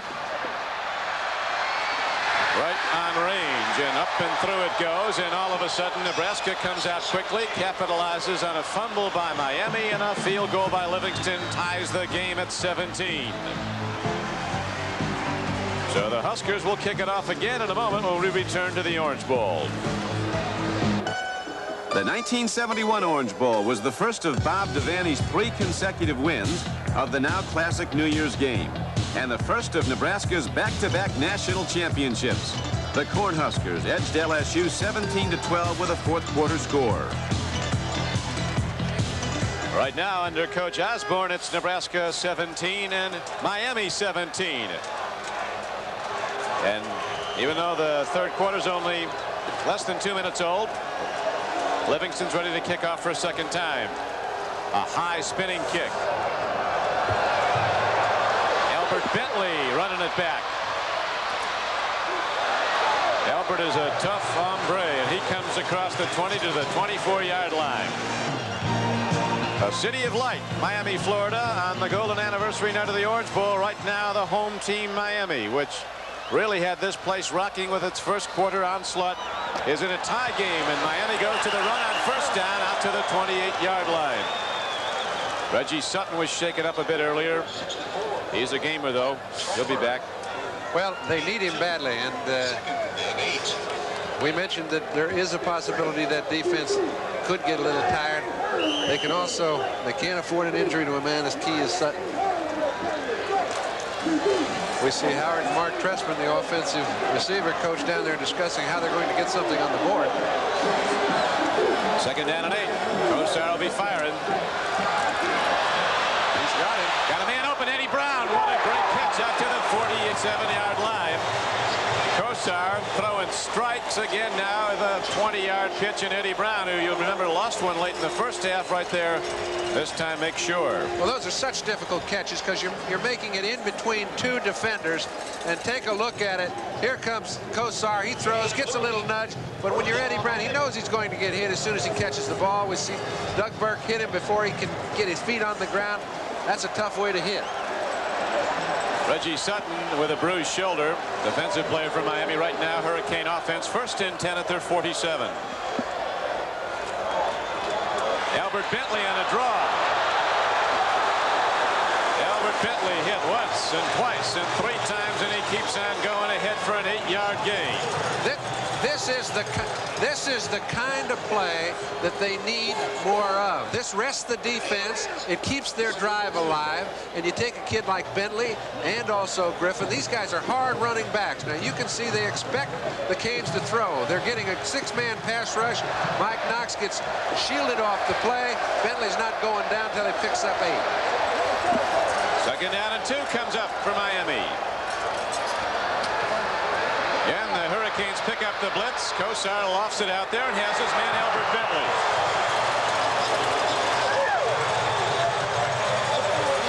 Bentley's one of the spiritual leaders of this team. They love him. He was a walk-on, rode his bike to practice one day and asked for a tryout from Coach Snellenberger. couldn't catch the ball at all his first 2 years. Now he's an excellent pass catcher. He's made himself one. We pause briefly for station identification. This is the NBC television network. Keeping the drive alive. Don Criqui with John Brody. Orange Bowl, 84, Miami. And Nebraska tied 17-17 early in the third quarter. Miami driving. They've not scored since the first quarter. Back to the run. They rip it open. Alonzo Highsmith, the 230-pound freshman from Miami. Rips ahead for yet another Hurricane first down. Take a look at Highsmith and what he sees. Once you get that ball and get those linemen spread out a little bit, real good blocking from Bentley, his fullback, allows him to get through the point of attack. When he does so, he picks up the first. 14-yard gain as Turner Gill waits passively on the bench. This is what they need to do, Don. Miami has to keep the ball in their possession for some period of time to let their defense rest. Right now, the Hurricanes moving it through the Nebraska defense as they did in the first quarter.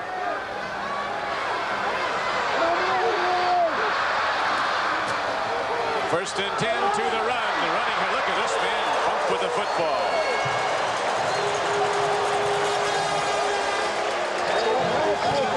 Alonzo Highsmith, the defensive player of the year in Florida last year, is a defensive player here at Columbus High School in Miami.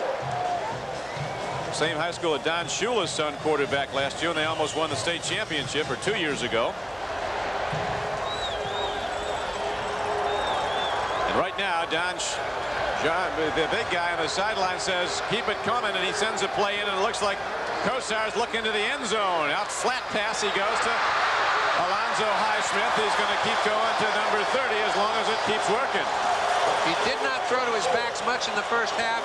He threw down the field 3 times to Shakespeare, a couple times to Eddie Brown, but his backs are renowned for their ability to catch passes coming out of the backfield.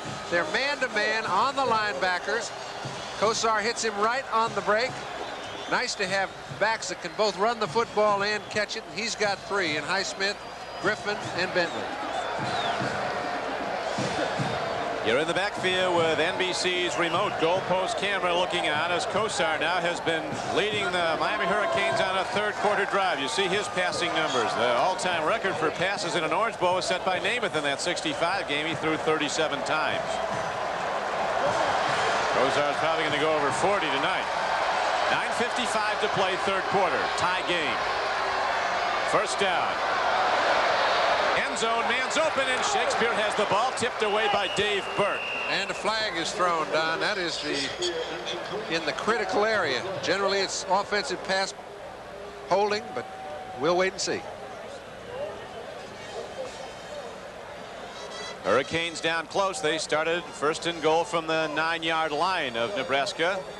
Now this new set of downs after the throw to Highsmith.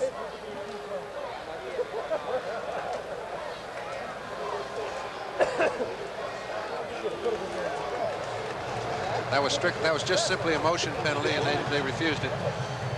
I'm sure they would have taken a 10-yarder. Fast Eddie Brown, number 40 at the top of your screen on the left flank. Shakespeare off to the right. Tight end Dennison. He's always a man they like to go to down close. Here's a throw. Penalty marker in the end zone against Nebraska. Coach Osborne says no, but the official says yes. It'll be first and goal down at the 1. Dave Burke called for the foul. Well, at least we think it's Dave Burke. We haven't been able to see the look on his face. It's either he or McCashlin. We mentioned before they had switched jerseys. He tries to make the only play he can. He's got no help from inside by a linebacker. A close call. I couldn't tell from that view of whether or not he actually made contact before the ball hit. A very, very close call. Coach Osborne thought his guy was right there, but it's a first and goal again now for Miami. 1-yard line. Remember in the first quarter, the first touchdown on a similar play was a quick throw to the tight end Dennison, and Bernie Kosar, not wanting to miss a golden opportunity, calls a timeout. So this under control freshman comes over to talk to his coaching trust, and we'll be back to the Orange Bowl right after this. first quarter now finds itself locked up with favored Nebraska, 17 all at Miami. Point blank range. First and goal from the 1 after a pass interference call. Over the top. Alonzo Highsmith.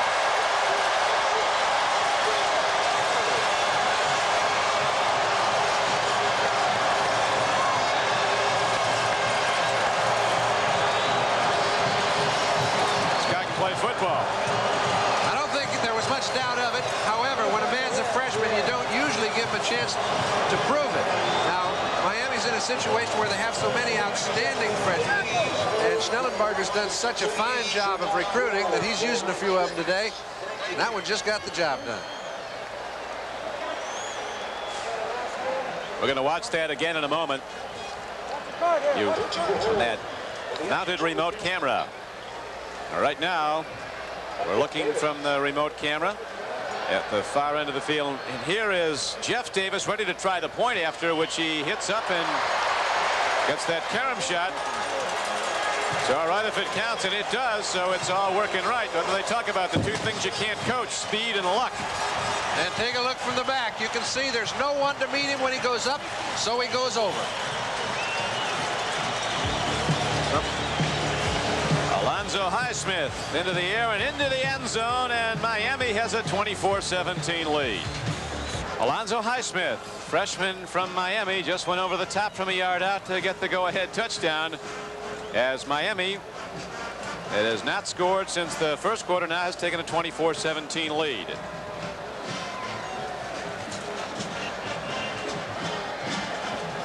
It's the goalpost camera with a sweeping view of the sold-out Orange Bowl. It's been a tough ticket. Well, it gives you a unique view, but when you get down close to the goal line, it gives you a very good view. You can see the hole. Now Miami ready to kick it off. Jeff Davis puts a boom into the ball. He's going to deliver it down to the 2 yards deep. Jeff Smith will bring it out. He knows what to do when he gets the ball, and Jeff Smith, the backup to Mike Rozier at I-back for Nebraska, takes it out to the 29-yard line, and now Coach Osborne ready to send Turner Gill out with the play. Gill is a very quick-witted quarterback. They let him change up as much as he wants to, and Osborne says, very honestly, when we come down to a play that's a decision time with a timeout, we usually go with what Gill wants. And he has 6 options run-wise, and he looks at the defense every time he comes up to the line of scrimmage, and when they run the ball, a lot of the percentage is audible. And run it they're going to do, and Turner Gill calls his own number, and a big play is made by Miami. Jack Fernandez. And Tony Fitzpatrick. Boy, when a nose tackle can slide along the line of scrimmage, get enough penetration to grab the quarterback, that's beyond his job. He's played really superior football, Don, with an 8-week layoff. It's incredible. That's one thing about bowl games. A lot of people tend to forget. It's almost like a new season. Miami hasn't played in 8 weeks. It's like the opening game. Fire, quick pitch, and they go to Irving Fryer. He hasn't done a whole lot tonight, but look out. Some pro scouts have him rated the top player in the country, Irving Fryer. Well, those are little bitty throws that often gain him lots of yardage. That time, Kenny Calhoun was standing right in his hair, and it only picked up 4 yards. That play is designed to go about 12. Let's see if they throw. Fryer came in averaging 20 yards a catch. Averaging just over 8 on 4 catches tonight. Gill on 3rd down throws it short of a 1st down. Nebraska will have to punt. Now they really dropped it. They did.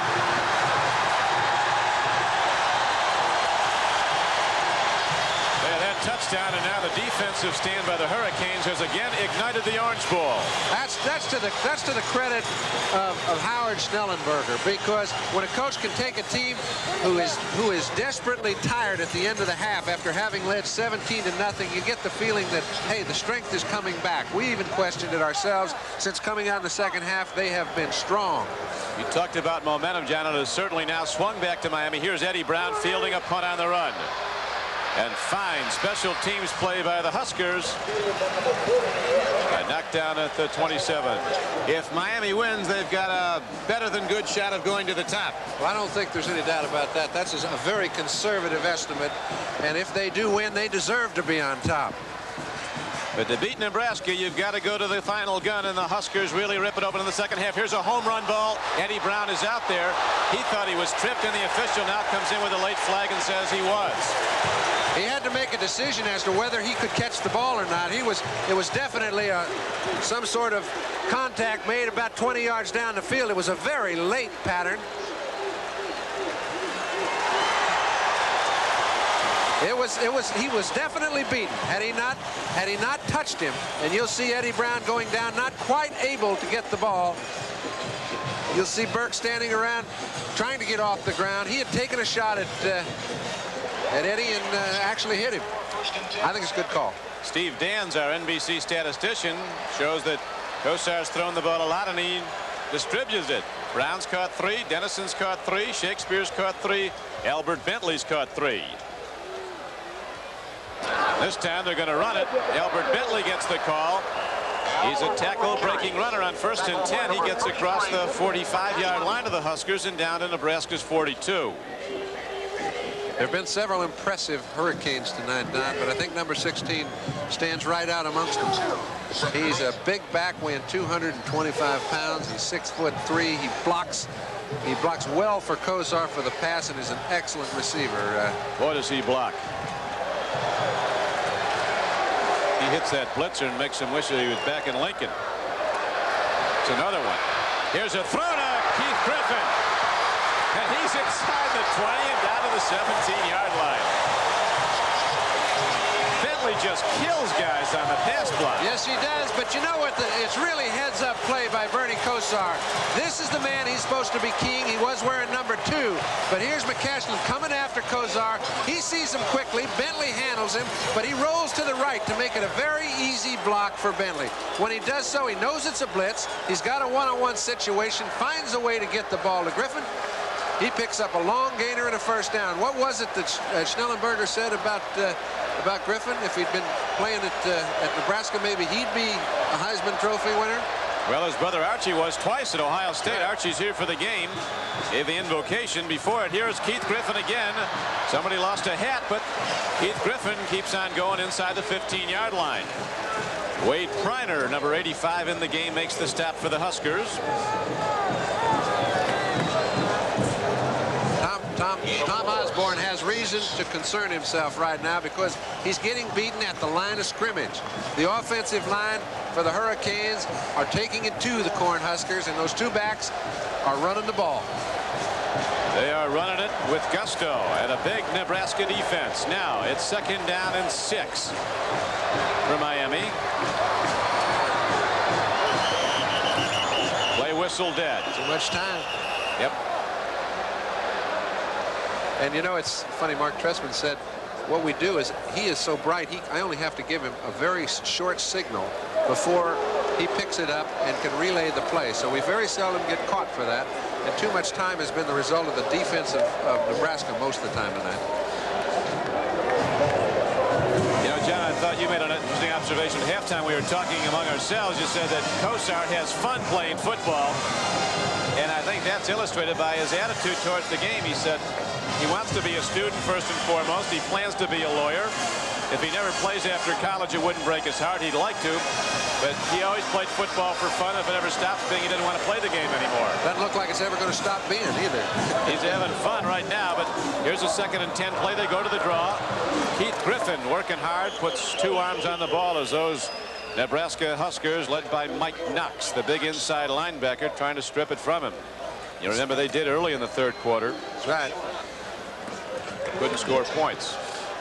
Or did score points, scored the tying field goal. That's right. And Miami came back and went with the head with a go-ahead touchdown. It's a critical time now. Jeff Davis is the man that got him into this bowl with a last-second field goal against Florida State. He's to me, I don't think you'll see them throw a high-risk pass right now. They'll give Jeff a chance to kick a field goal if they can't find a back. End zone look at Kosar, a strike. Eddie Brown dives down to the 7-yard line. It looks like he might have enough for a first down. A 3rd and 10 play, and it appears that Miami got there. We talked about earlier their offensive line and backs didn't make a miscue for 5 games mentally. Look at tonight. You think Bentley isn't geared into McCaslin?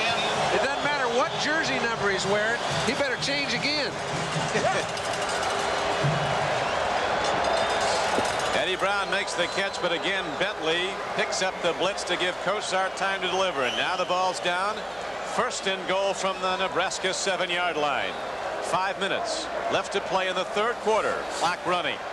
Miami in white. Almost a 2-touchdown underdog coming in, leading Nebraska 24-17 with the national championship of college football on the line of this game.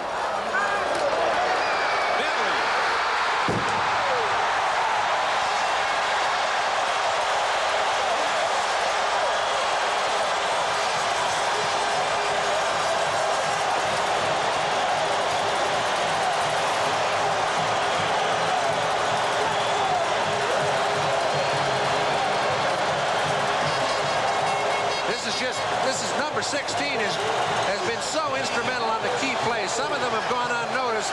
Obviously, touchdowns do not. At the moment, they're letting the good times roll in Miami as Albert Bentley is on the payoff end of that touchdown run. And Miami opens up a 30-17 lead. How sweet it is, eh? For the moment. Back earlier, and Jeff Davis is right there with the extra point. Now the pressure is really on the Cornhuskers, but there is a lot of time to go.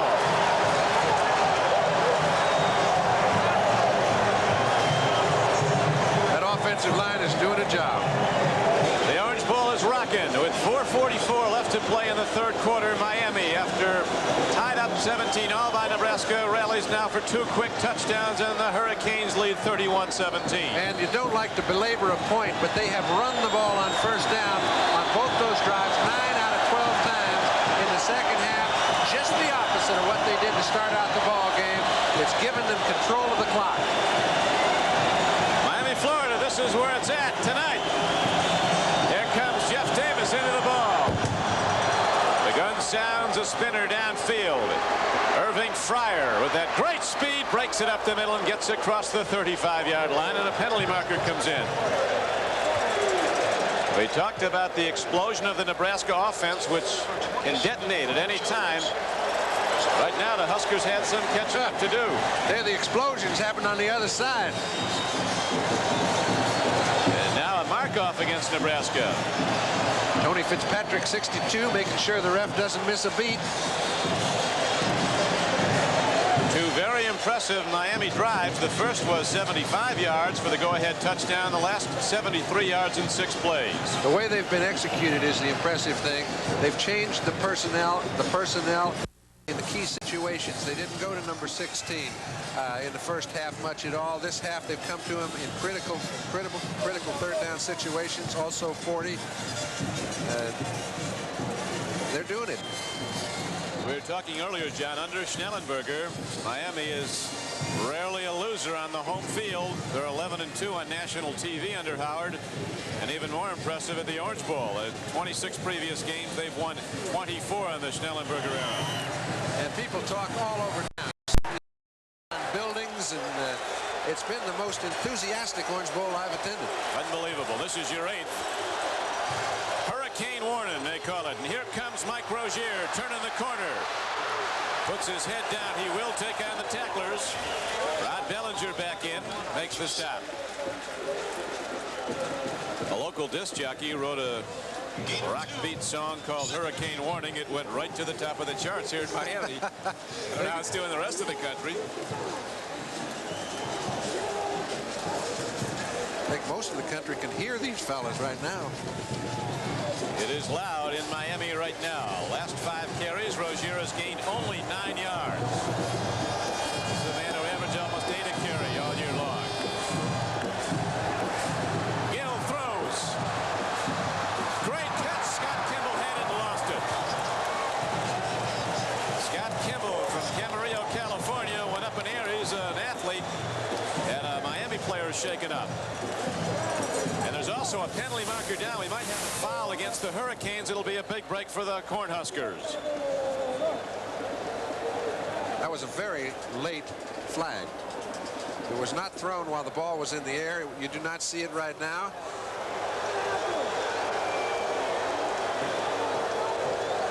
This has been some football game, and it's got a long way to go. Kim will go.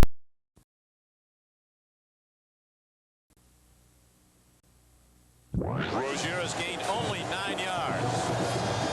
This is a man who averaged almost 8 a carry all year long. Gill throws. Great catch. Scott Kimball had it and lost it. Scott Kimball from Camarillo, California, went up in the air. He's an athlete, and a Miami player is shaken up. And there's also a penalty marker down. We might have a foul. It'll be a big break for the Cornhuskers.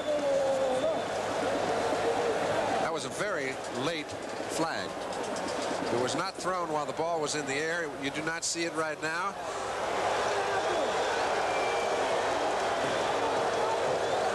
This has been some football game, and it's got a long way to go. Kimball goes up, and they apparently ruled that Rod Bellinger had a piece of him before the ball came in. Now it's all coming back. I don't know what it is, but we'll wait and see. Rod Kimball's had a member of his family in the last 8 Orange Bowls. He had a brother that went to Oklahoma. Scott, excuse me. He's got a lot of brothers. They've been playing here. They're going to mark it off from the line of scrimmage. Here's the call. It is against Miami. Unsportsmanlike conduct. I get the feeling that unsportsmanlike conduct was swearing, because I didn't see any fisticuffs. I didn't see any action after the play. But there was an official there, and that can be penalized. Sometimes in the heat of battle, the wrong thing is said, and if he hears it, well, like that, it's 15 yards.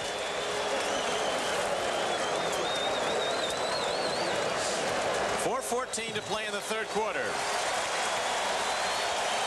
Rod Bellinger's helped off. Mike Rozier had some thoughts before the game, and let's listen to Mike, the Heisman Trophy winner. This is the real house of the Rozier family. As you notice, we have no breaking down boards on the windows. Dogs running around. No shootouts, no gangs. It's a nice town, and I really love it there. I'm glad to be from Camden, New Jersey. Thank you, Mike. Mike reacting to a story that on another network, apparently, they shot some scenes of Camden in an area other than where the Rozier family lived. You can see where all the Roziers grew up as a real nice place, and it's a terrific family. Met them all at the Heisman Trophy dinner when Mike got the award. His brother Guy is also on the team. They're close-knit. It is now first down and 10 for Nebraska.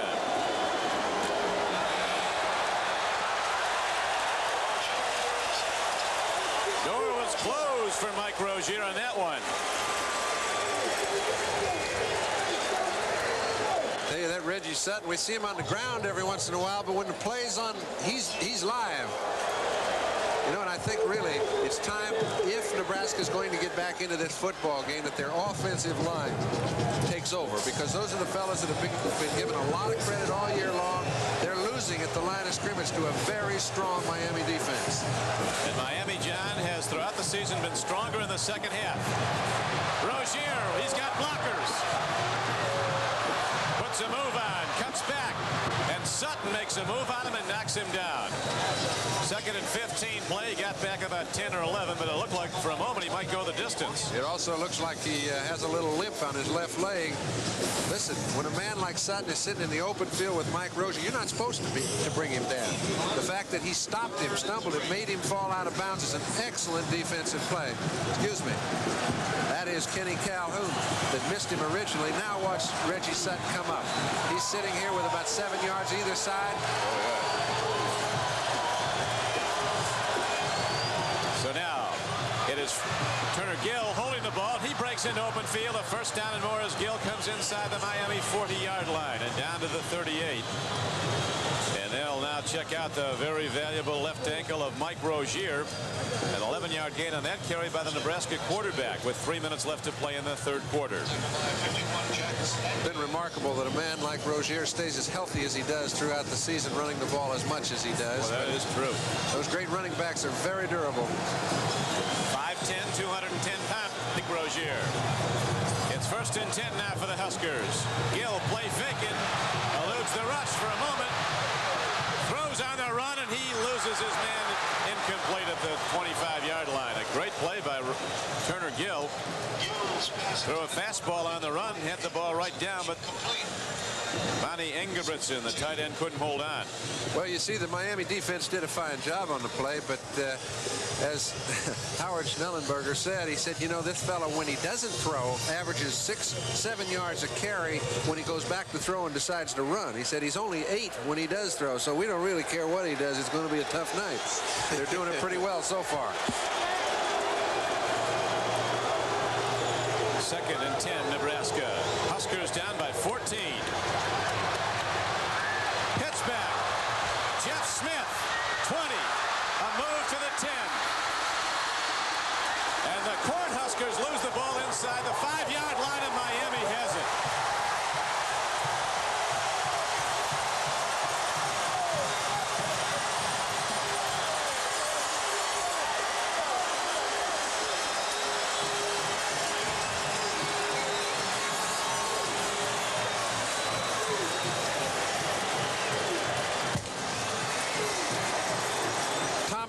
Trying to keep his group pepped up. They make a big play trying to get back in the ball game. 14 points down. Let's take a look. Dean Steinkühler, number 71. He leads Turner Gill out. Gives him a little time to make the option throw. When he does so, it's a beautiful timing play. Fumble, which I don't think anybody expected, as Nebraska hasn't fumbled the ball all night. Very good tack play by Eddie Williams down there. The ball's coughed up, and an alert Miami defense falls on it. 35-yard run and the fumble. Coming off the field is Fred Robinson, who came up with the football, a senior defensive end from Miami, Florida. Coach Schnellenberger doesn't have to go far to find good football players. And he's played very well tonight, Fred Robinson has. He's one of the down linemen. He's recognized for his pass rush. Obviously, the Cornhuskers don't throw that much, so he hasn't been highlighted, but he's been very effective over there on the point of attack. Now the Nebraska defense will dig in and try to get it back. Stopping a touchdown, but there's a big problem now for Kosar and the Miami Hurricanes. Downfield he goes. Whoa, very nearly intercepted by Nebraska. Dave Burke went up. And Eddie Brown turned defensive back when the ball came in. Very, very good play by Eddie Brown. He's as good when he's trying to break up a pass as he is when he's trying to catch it. He knows he's out-positioned by Burke on this occasion. All he can do is grab Burke's arms. As you see, he grabbed his left elbow, and when contact was made, he pulled him down and kept him from being able to intercept. A very big play by Eddie Brown, but again, Miami goes now 2nd and 10 from the Hurricanes' 1-yard line.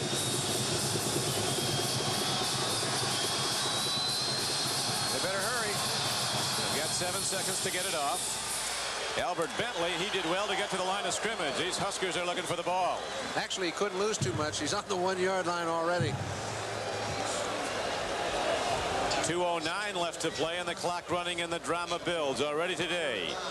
3rd ranked and previously unbeaten Texas. Actually, 2nd ranked Texas going at the outset of the day was upset by Georgia. Auburn, the 3rd ranked team, was a 2-point winner over Michigan in the Sugar Bowl. And right now, Miami ranked 4th in one poll and 5th in another, has a 14-point lead on top-ranked and unbeaten Nebraska late in the 3rd quarter at the Orange Bowl. Bentley puts his head down, but Mark Daum is there to stuff it. That was a 3rd and 10 play, and Miami has to punt the ball to the Huskers. You know, I think they're using their head. What he does is on 1st down, he sees if we can't get a big play to get out of here. That's when I'll get some time to throw. But he's not taking any unnecessary, foolish risks by going back, throwing on 3rd and 10, getting caught for a safety. That would really hurt him. I can't see where Bernie Kosar has done anything but act like a seasoned senior, and he's only in his 1st year. Right now, his teammate Rick Tootin ready to punt from the end zone. Nebraska sets up coverage. Tootin unloads. Irving Fryer has it. White shirts hold their lanes on punt coverage and make Fryer take it up the gut, and he returned it 9 yards after a 41-yard punt. But Nebraska now comes out offensively with good field position. They almost took it in the last time, but then that fumble cost them the ball. That's right. This is a little better than good here. Get the ball on the 36-yard line. This is a 4-down offense. Mike Rozier, the Heisman Trophy winner, not back in the game after he was tackled that one play and injured his left ankle. Trying to walk it off. Pitch back goes to Jeff Smith. He can go, and Jeff Smith is ahead for a 5-yard gain to the 31. I think an interesting statistic here might be to bring up that Miami is the team that on first down has averaged 8.8. You get to see it on your screen. Nebraska 3.6. That is not their style, and you must credit the Miami defensive down linemen and linebackers. They've played very well indeed, giving away a lot of size, but when it comes to the quickness factor, Miami's up there among the national leaders. They give up less than 10 points a game. Turner Gill looks, fires, and he has a strike. Scott Kimball turning off the flank and out, goes down to the 21, a 9-yard gain. It's a Nebraska first down. That'll do it for the third quarter, John Brody.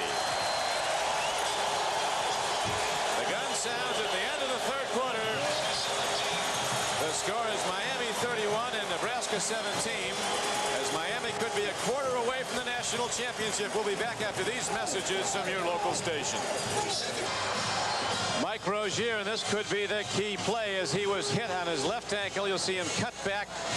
Reggie Sutton catches him, and Rozier, the premier runner in the game, has not been back since. Yes, sir. It's a big situation. But let me tell you something. Opponents have scored only 10 points against Miami all season long. Now, that is an amazing statistic, and they've got a 14-point lead. So it's an uphill battle indeed, whether they have Mike Rozier or not. And without him, it's really steep. Up back, takes it straight ahead, Mark Shalene. Interesting, John, that in three Orange Bowls, Mike Rozier's never been in the end zone, never scored a touchdown in this game. And in the second half tonight, after rushing for 138 yards in the first half, he had a total of -2 yards and 3 carries in the second half. Canes were looking for him. I think what you're seeing right now is a little change in philosophy as far as Nebraska's concerned. They're throwing the ball more than they normally do. 2nd and 9. Turner Gill takes a look. Man is open. Scott Kimball loses the ball at the end zone. Incomplete. Rod Bellinger with play after big play from Miami, and frustration builds on the Nebraska sideline. Well, frustration should, because Turner Gill thought for sure he had a touchdown. He pulled the string on the throw just a little bit. When he did so, he had no play. You take a look, Scott Kimball's in perfect position. The ball didn't have quite enough zip on it, and Bellinger was right there. Nebraska down 31-17, but a long way to go. 3rd and 8. Number 95, Kevin Fagan. A sophomore, Don. Fellow that came out 2 years ago. He was like 45 or 50 pounds lighter than this. He was a walk-on, and are they glad to see him? Well, they are, from Lake Worth, Florida. Right up the beach. Fagan's actually a sophomore, Kevin Fagan. Now 4th down, and Livingston ready to try a 47-yard field goal. He was on time with his last one. This one's taken way short and wide left, and the Hurricanes take over. The numbers break down in Miami after a big first quarter, no points in the second, and again the big third quarter. Now at 13:34 in the ball game remaining, Hurricanes take over 1st and 10 after the missed Nebraska field goal.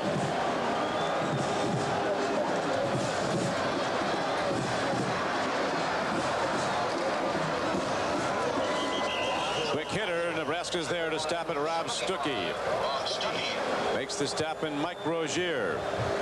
A great runner for the Cornhuskers, who went out with an ankle injury, has not returned.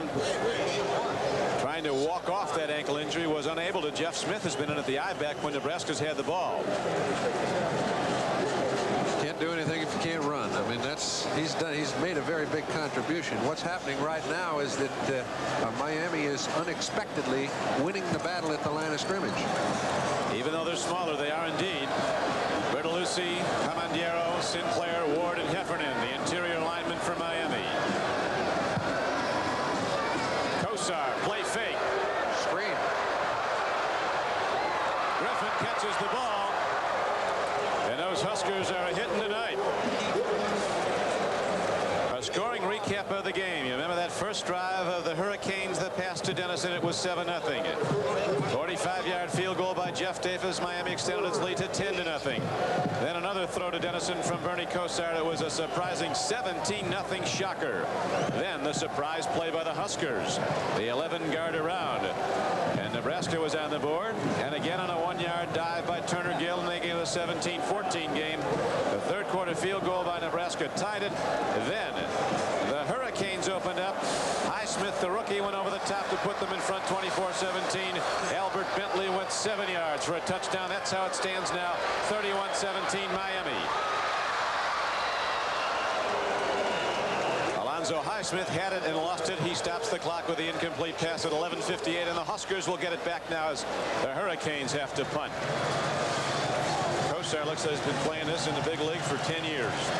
Well, I'm sure he has been going over it in his mind in the big leagues, and he'll be in them for quite a few more. You can tell some guys fit there. He's one of them.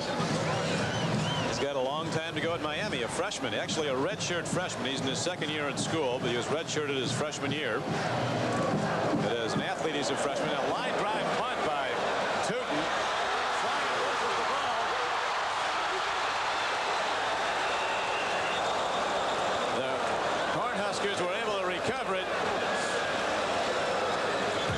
That would have been tough to come back from. A fumble by Irving Fryer, but a Nebraska teammate comes out with the ball. 47-yard punt, no return. Back after this.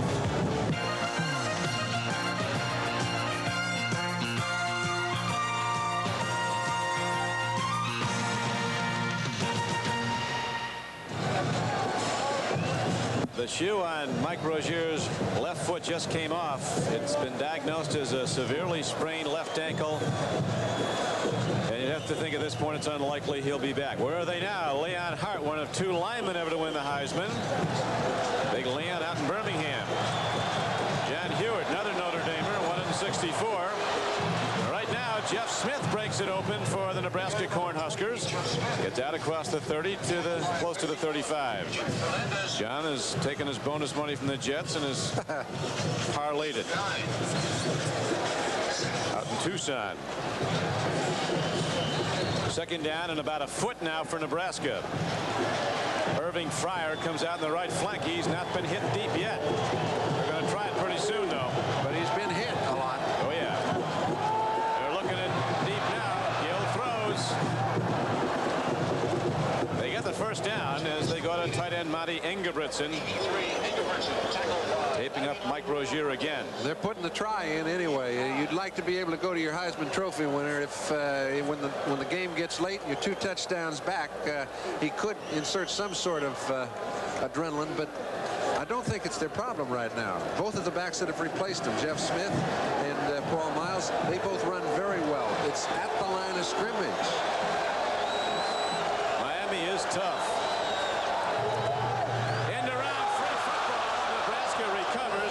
Simmons, who took it on an end around, lost the ball in the big 300-pound tackle. Mark Benning from Denton, Texas, fell on it, but there's a loss on the play for the Huskers, and the clock runs down to 11 minutes to play. Seems to be the way it's gone all night long. Just when something looks like it'll break, we flub a handoff. If we make a big run, somebody causes us to fumble. It hasn't gone their way, and a lot of that is because the Miami Hurricanes have played very opportunistic, aggressive defense. Simmons goes to the sidelines. Miami was so prepared coming in. Rod Bellinger's taking some licks. Boy, he's passed some out. Right now he's helped off again. Lucius Delagal goes in to replace him, number 47. The freshman Reggie Sutton is up against Irving Fryer on the right flank. Over the middle they go. Todd Frame catches the ball. It's a Nebraska first down out to the 49-yard line. A 15-yard gain on the play. They've done very well at using very few seconds on the clock, moving the ball some 35 to 40 yards down the field in some minute or less than a minute. The receivers have been able to get out of bounds after they've caught the ball. But remember, when Nebraska gets behind, they don't have a lot of drop back passes. They have that play action stuff that isn't really too effective when it's 2nd and 9, 3rd and 10, and everybody knows you're going to throw. They go to the run. They go to the quick hitter to the fullback Shalane. Mark Shalane gets across midfield down to the 47-yard line. On a first down carry, got about 3. Jay Brophy made the tackle for Miami. Well, you can't say enough for the defensive play of Jay Brophy, Tony Fitzpatrick, Fagan, you name it. All those fellas are standing people up at the line of scrimmage, and that's a great football team they're playing. Good fake by Gill. Looks long, guns it. The pass is complete downfield to the 36-yard line. Scott Kimball coming back at the ball. Very well thrown ball and a well-run pattern. Good for 12 yards and a first down for the Huskers. Don, I don't think they have enough time to be fiddling around running into the line right now. I know that's their pattern, and they've always done so, and that's part of the reason I think they get in trouble when they get too far behind. Of course, they haven't done it all year long. Yeah, the catch-up offense has not been part of their repertoire. That's right. They don't. I bet they don't practice it much.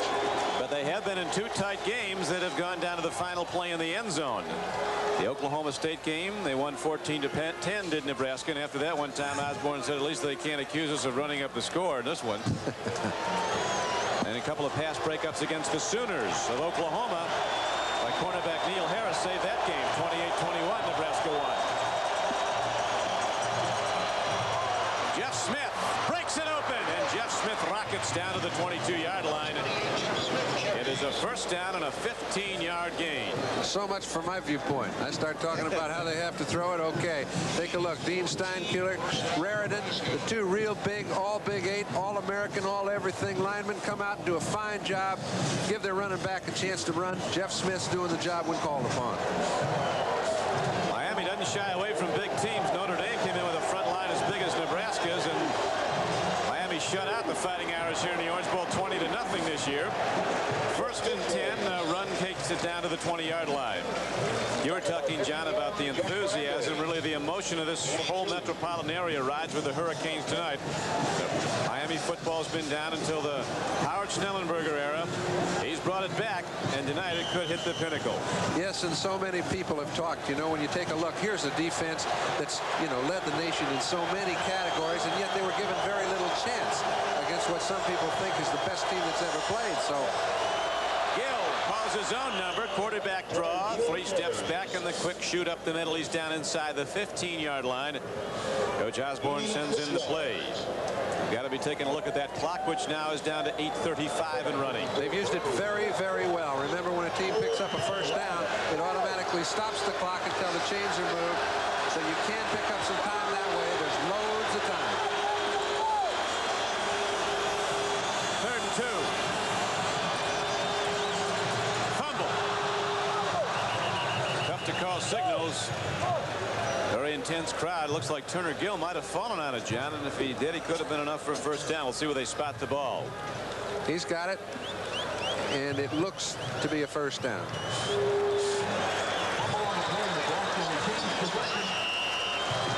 Dr. Tom Osborne.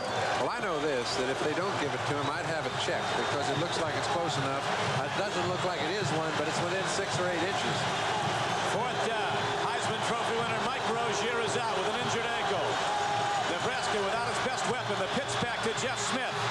He turns the corner. He's got the first down. A from behind tackle drives him down to the 5-yard line of Miami.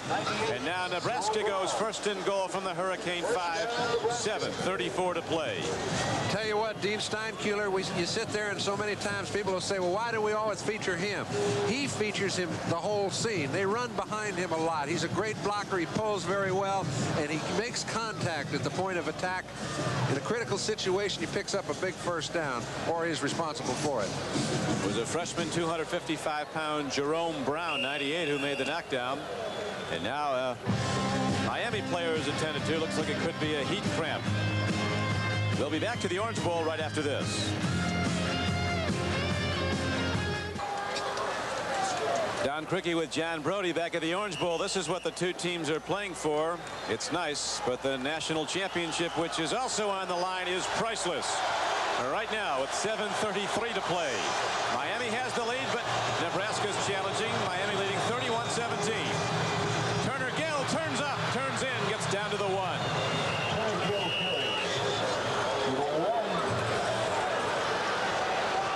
7:15 to play, the clock running. Nebraska, after scoring early in the third quarter after fumbling a recovering a Miami fumble to tie the game, has not scored since. As you see, the Hurricane defense holding Nebraska to 35 points below its season average. Huskers come in scoring like a basketball team. 52 points a game. Over the top. Jeff Smith is in for a touchdown. 6:55 to play, and the Huskers are right back in it. I don't think there's much doubt they'll go for the one-pointer here. Some people say, hey, wait a minute. What do we do? Do we go for the two-pointer or the one-pointer? I think psychologically it would be a defeat if you go for a two-pointer and don't make it. You see they're starting to move off at the line, at the point of attack. Their offensive line actually had all the action on the other side of the goal line. I think it would be a downer if they went for two and didn't make it right here. Whereas if they kick the point, they stay within 7 and a chance to make 2 later. And without Mike Rozier. So Johnny Rogers on the sideline. They're asking, where is he? He's right here. There is no overtime, as you know, in college football. The extra point by Livingston is up and good, and it's now a 31-24 game. Nebraska will kick off with 6:55 to play.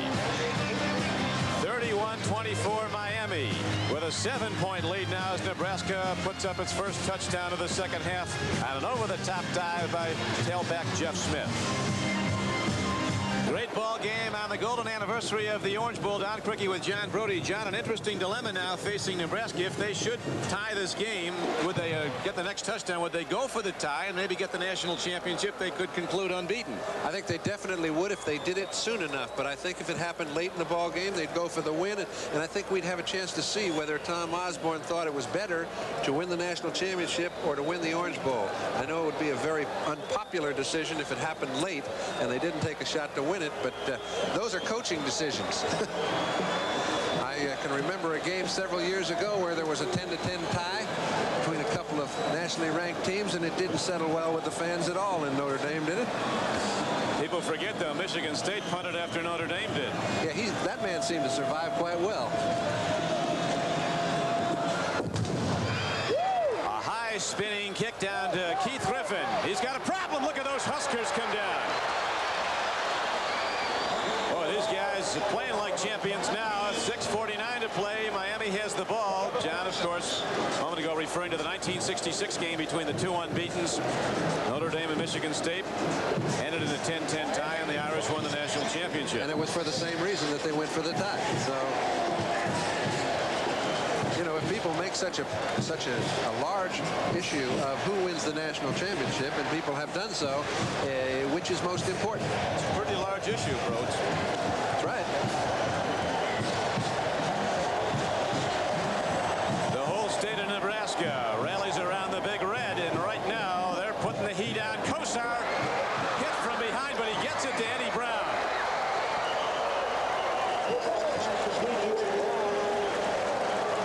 Eddie Brown's got some moves he hasn't used yet. Hey, I think, you know what I think? I think Bernie Kosar would like to have access to what this camera does. He'd like to see number 87 coming around, you know, Bill Weber hitting him in the back just as he lets go of the ball. It'd be a whole lot easier to play that position if you could. That was the NBC remote camera up on the goalpost. Eddie Brown with his 5th reception. He got Miami Miami out of jail for the moment. It's 2nd down and 4 right now. Miami leading 31-24 with 6:41 to play.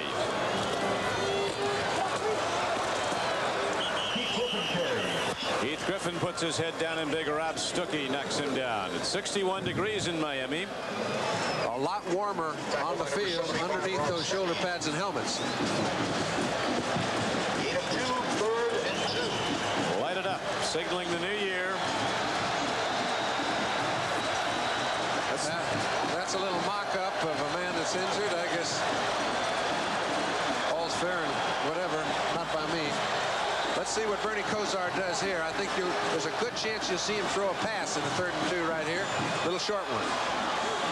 Nebraska blitzing. Bernie throws. He's got Keith Griffin. He's got a 1st down.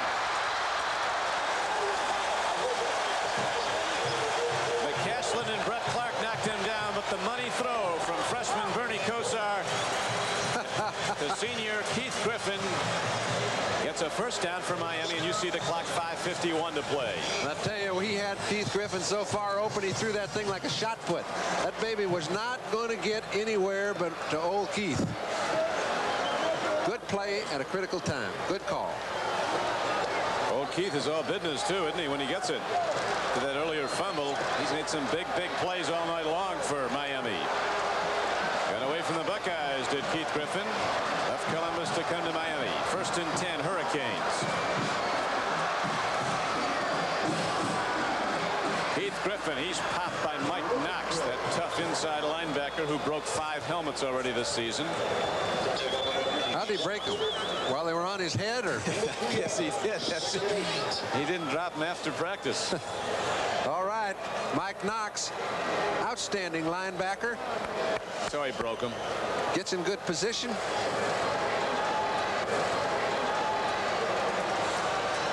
.6'3", 235, Mike Knox from Castle Rock, Colorado.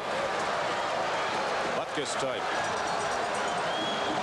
Gee, they don't like to be around him in practice. He didn't know when it's the real thing or not. He knows, but he likes to go full speed all times. Knox, 2nd down and 9 now, Miami. Hurricanes lead by 7. 4:40 to play. In the flat, it goes to Eddie Brown, and he dives ahead. Breaks it open. Look at this play.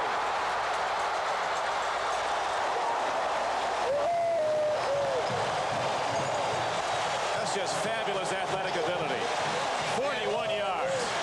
There are a lot of people with great athletic ability, Don, but there aren't many people that continually come up with the needed play at the needed time. Kosar's one, and number 40, Eddie Brown. He's the fellow that got them back in the ball game against Florida State, gave them a chance to kick a field goal late, win the ball game. Beautiful play, breaking those 2 tackles. Boy, it was a tremendous play. 31-24, Miami in white with the lead. Kosar has set an Orange Bowl record for passing yardage, 300 yards for the freshman. Live action, Albert Bentley. He's been quiet for a while, but not now. Oh! That was a touchdown. If he keeps his feet, he made so many good moves to get in the open. It was very difficult to keep his balance, but what a great play. There's another man, number 16. Their offensive personnel has really outplayed Nebraska's tonight. Number 20, 16, 44, 40, you name them. Number 6, Stanley Shakespeare, early in the ball game. All of their what you call skilled positions have had great nights. Albert Bentley with the big run, as you point out, John. He was gone, and to be able to hold his footing. He did get a 1st down.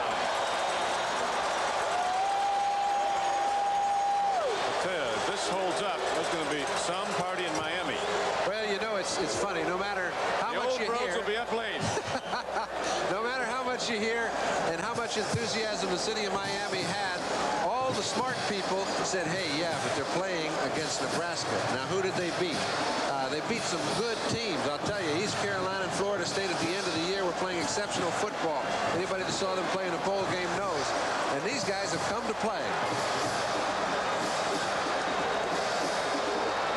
Blitz. Again, they pick it up. Keith Griffin. Going to the draw play. And Keith Griffin is ahead on a 1st down carry down to the 26-yard line. You know, by design, when you're blitzing against a draw play, you should a small crack opens and the offensive linemen use good technique, they can break something for the back and he can pick up good yardage. That's what happened. Kosar read the blitz, gave the linemen a chance to see their blocks, and look at the crack they created. Beautiful play. Bentley, number 16, was in there at the point of attack. Juan Comandiero, the Cuban-born guard, had the big seal block to open the draw. At second down and a long 4, Keith Griffin runs and the Cornhuskers. But importantly now, the clock continues to tick. Working against the top-ranked and unbeaten Cornhuskers, who at the moment trail Miami 31-24. And if they get one more timeout, it's going to force Nebraska to take their timeouts before they get possession of the ball. This is a very big play. Now, if they can move the ball about 3 yards, they'll be able to kick a 40-yard field goal, and this ball game would be history. So I expect them to probably either throw a short out or try to run the ball about 3 yards. Let's see. It's third down and a long 3. Keith Griffin, nothing there, and the Cornhuskers shut it down. It brings up fourth down. And the game clock continues to tick. 1:53, 52.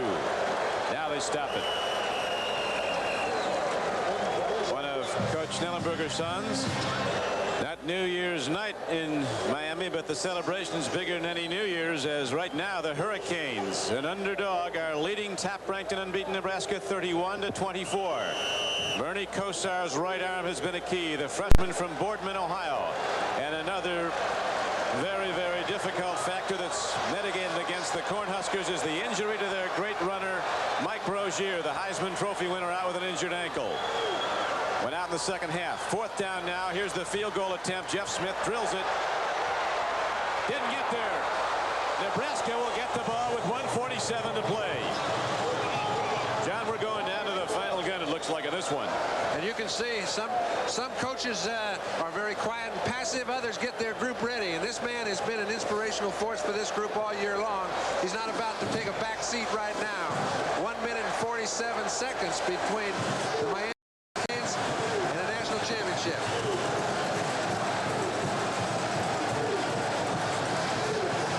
Wide left, and it's no good. And so the Cornhuskers get back the ball with 1:47 to go. And the unbeaten Nebraska team trailing by 7.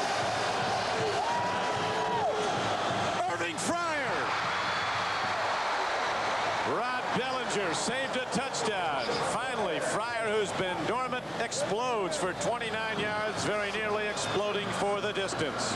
What a beautiful throw. Oh. Now that was a play in which he only took 3 steps back. It's the first pass in this half on first down. And that is a very effective decision itself. 29 yards, it used 6 seconds. It's covering some ground. A lot of timeouts left, a lot of time. There's no hurry either way, but I think this man has left it all out there. Rodney Bellinger, number 4, has done a phenomenal job on Irving Fryer.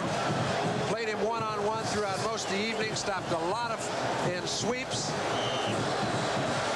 Let's take a look here. Just a little 3-step drop. He catches Fryer in between the zone, and we're back on the field. Live action, 1st and 10.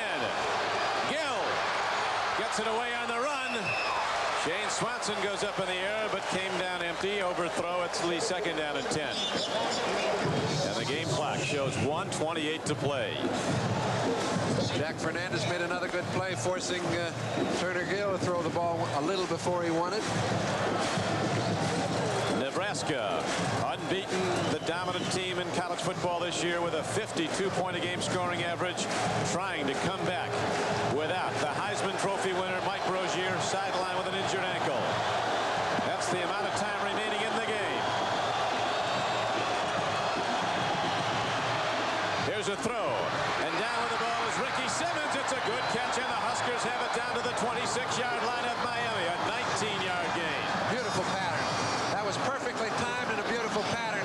They can throw that ball from a drop back, and people have talked about for what Nebraska does. Turner Gill is a great quarterback. I think he could be an exceptional T-formation pro-style quarterback. It's just that he can adapt to any style.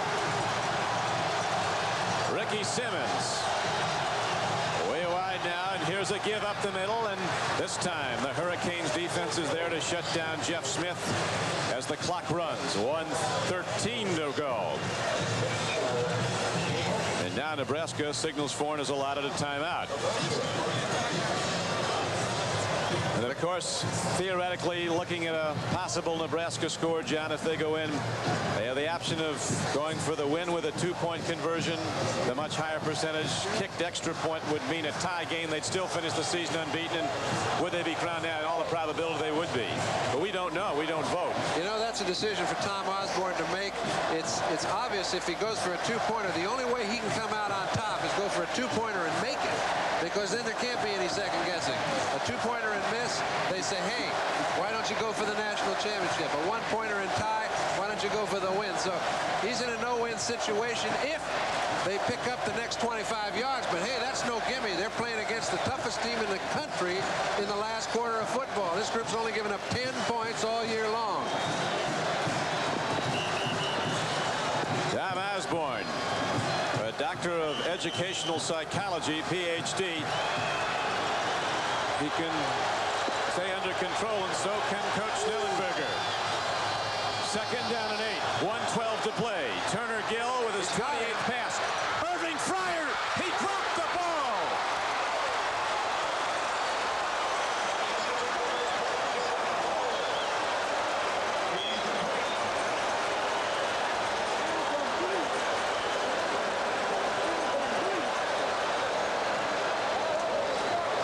The best receiver in the country, but even the great ones have a lapse. And Fryer's came at a most inopportune time. Irving Fryer has not been a big factor tonight. He's got a chance, as the great ones always do, to make the catch to put them back in the ball game, and he dropped the gimme. Free ball. Steinkohler picks it up. We'll see if it's a fumble. Well, they're ruling his arm was in motion, were they not, John? Well, it's pretty tough to tell. A play they'll never forget if Nebraska doesn't go in.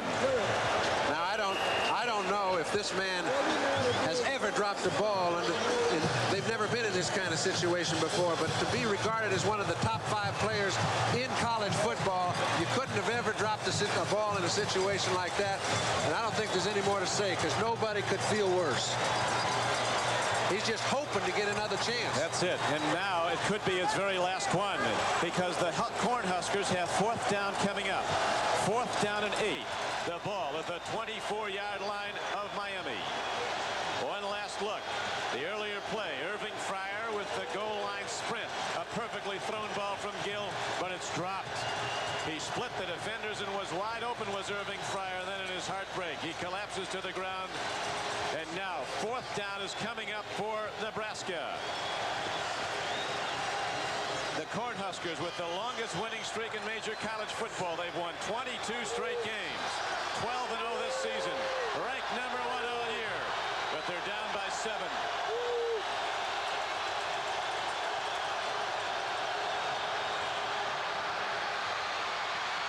Look at this play, Jeff Smith. Touchdown, Nebraska!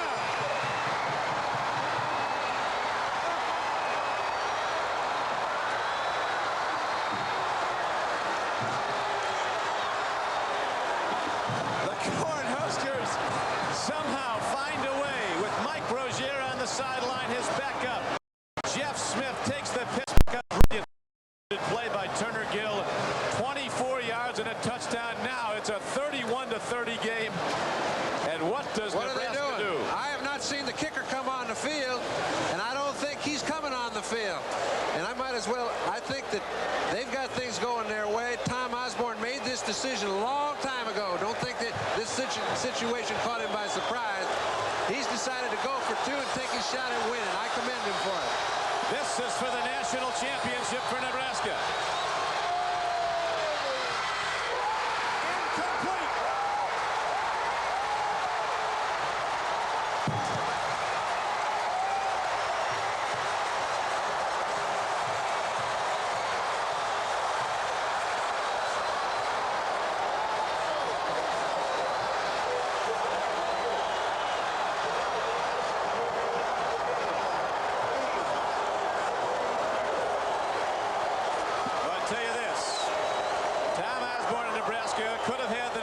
championship in all probability with an extra point that would have tied it. They'd have still finished unbeaten. But courage was so evident there. The integrity of Nebraska football and that whole state was on the line. They gambled and lost, but they're certainly to be given great credit for trying. And let's remember, this ball game is not over. Right you are. 48 seconds left to play. But this is the try. I think he made the right call.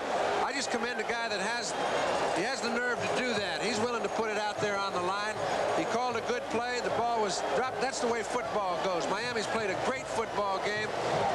And if in 48 seconds they become the winner, they certainly deserve to be national champions. The golden anniversary of the Orange Bowl turns out to be the greatest game of all. And an onside kick, I don't think we have to make much discussion about. It will happen. Let's see how it comes out. Coach Howard Schnellenberger.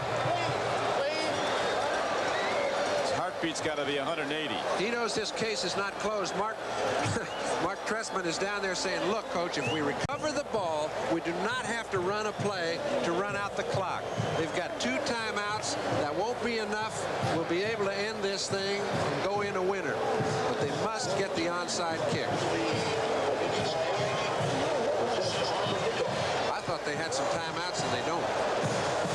What a football game. In the golden anniversary year, Steve Lynch, the Orange Bowl president, all the people on the Orange Bowl committee had hoped for a great game. There was speculation Miami would be blown out. Everybody here had faith in Tom Osborne. Showed his dignity and his courage, going for the win. The Huskers didn't get it, though. And now Miami has only to run out the clock. And, you know, just like ball games go and certain people are kind of ordained to do certain things, the last play of the ball game, number 16, Albert Bentley, comes down with the onside kick. There have been a lot of great plays. I guess the last one's always the most important. You know, when you're in this business, John, you always get asked, what's the greatest game you ever were at or saw? This is it for me. And this is about as fine a football game as ever been played, and happens to be for the national championship. That man has done it all.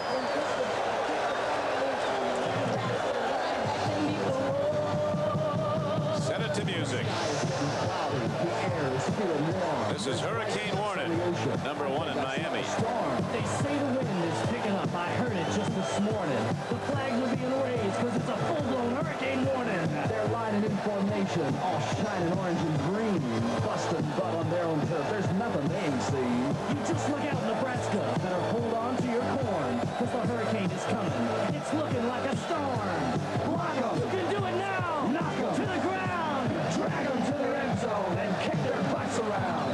Hit them where the corn don't grow. Plant them in the ground. Make sure they hear the warning that the hurricane's in town. Watch out for the hurricanes, they're stirring up the night. When you make a move, you better make it right. Watch out for the hurricanes, they're blowing up a storm. So much for hurricane warning, and now the final 46 seconds of this game. It'll be replayed emotionally by these players and their fans throughout the years. A hallmark game in college football. A great demonstration of courage by Nebraska going for the win, and for Miami an absolutely miracle year. The dream season as they come back from a bad loss opening day to go to 11 straight wins, and in all probability when the votes are in, a first ever national championship for the Hurricanes. And I'd like to say that the coaching staff, the players themselves, felt they were going to win tonight. They were not in awe. Now, many of the fans were, most of the writers were. I think anybody who had seen Nebraska play was. But these guys did it because they knew they could. I'll tell you right now, school's out. This place is up for grabs.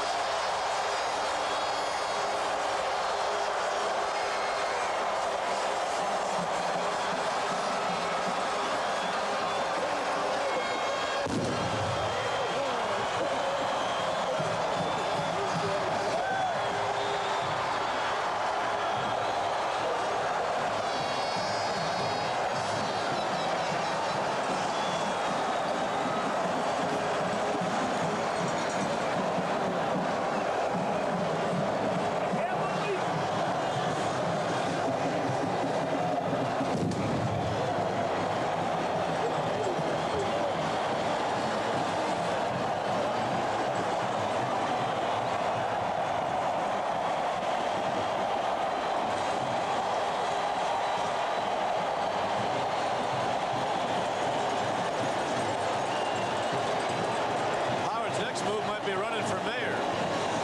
He'd be bigger than that. Governor. Governor. 31-30.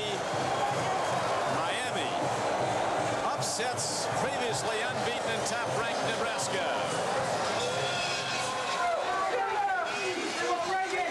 The Miami Hurricanes locker room, after one of the most dramatic football games, I would venture to say, in the history of this great college game. And you notice that man has still got his composure. He had it. He was saying very softly all week long, I think we can win. We've got the people to win. We can't afford to make mistakes. We can't afford to get anybody hurt. But I'll tell you, if we all hang in there, I feel we can do it. He's been letting his team know. They've been preparing for 6 weeks, and they did it. That's a wonderful feat against a great team. It was, and the confidence you talked about, John, really was evident all week long.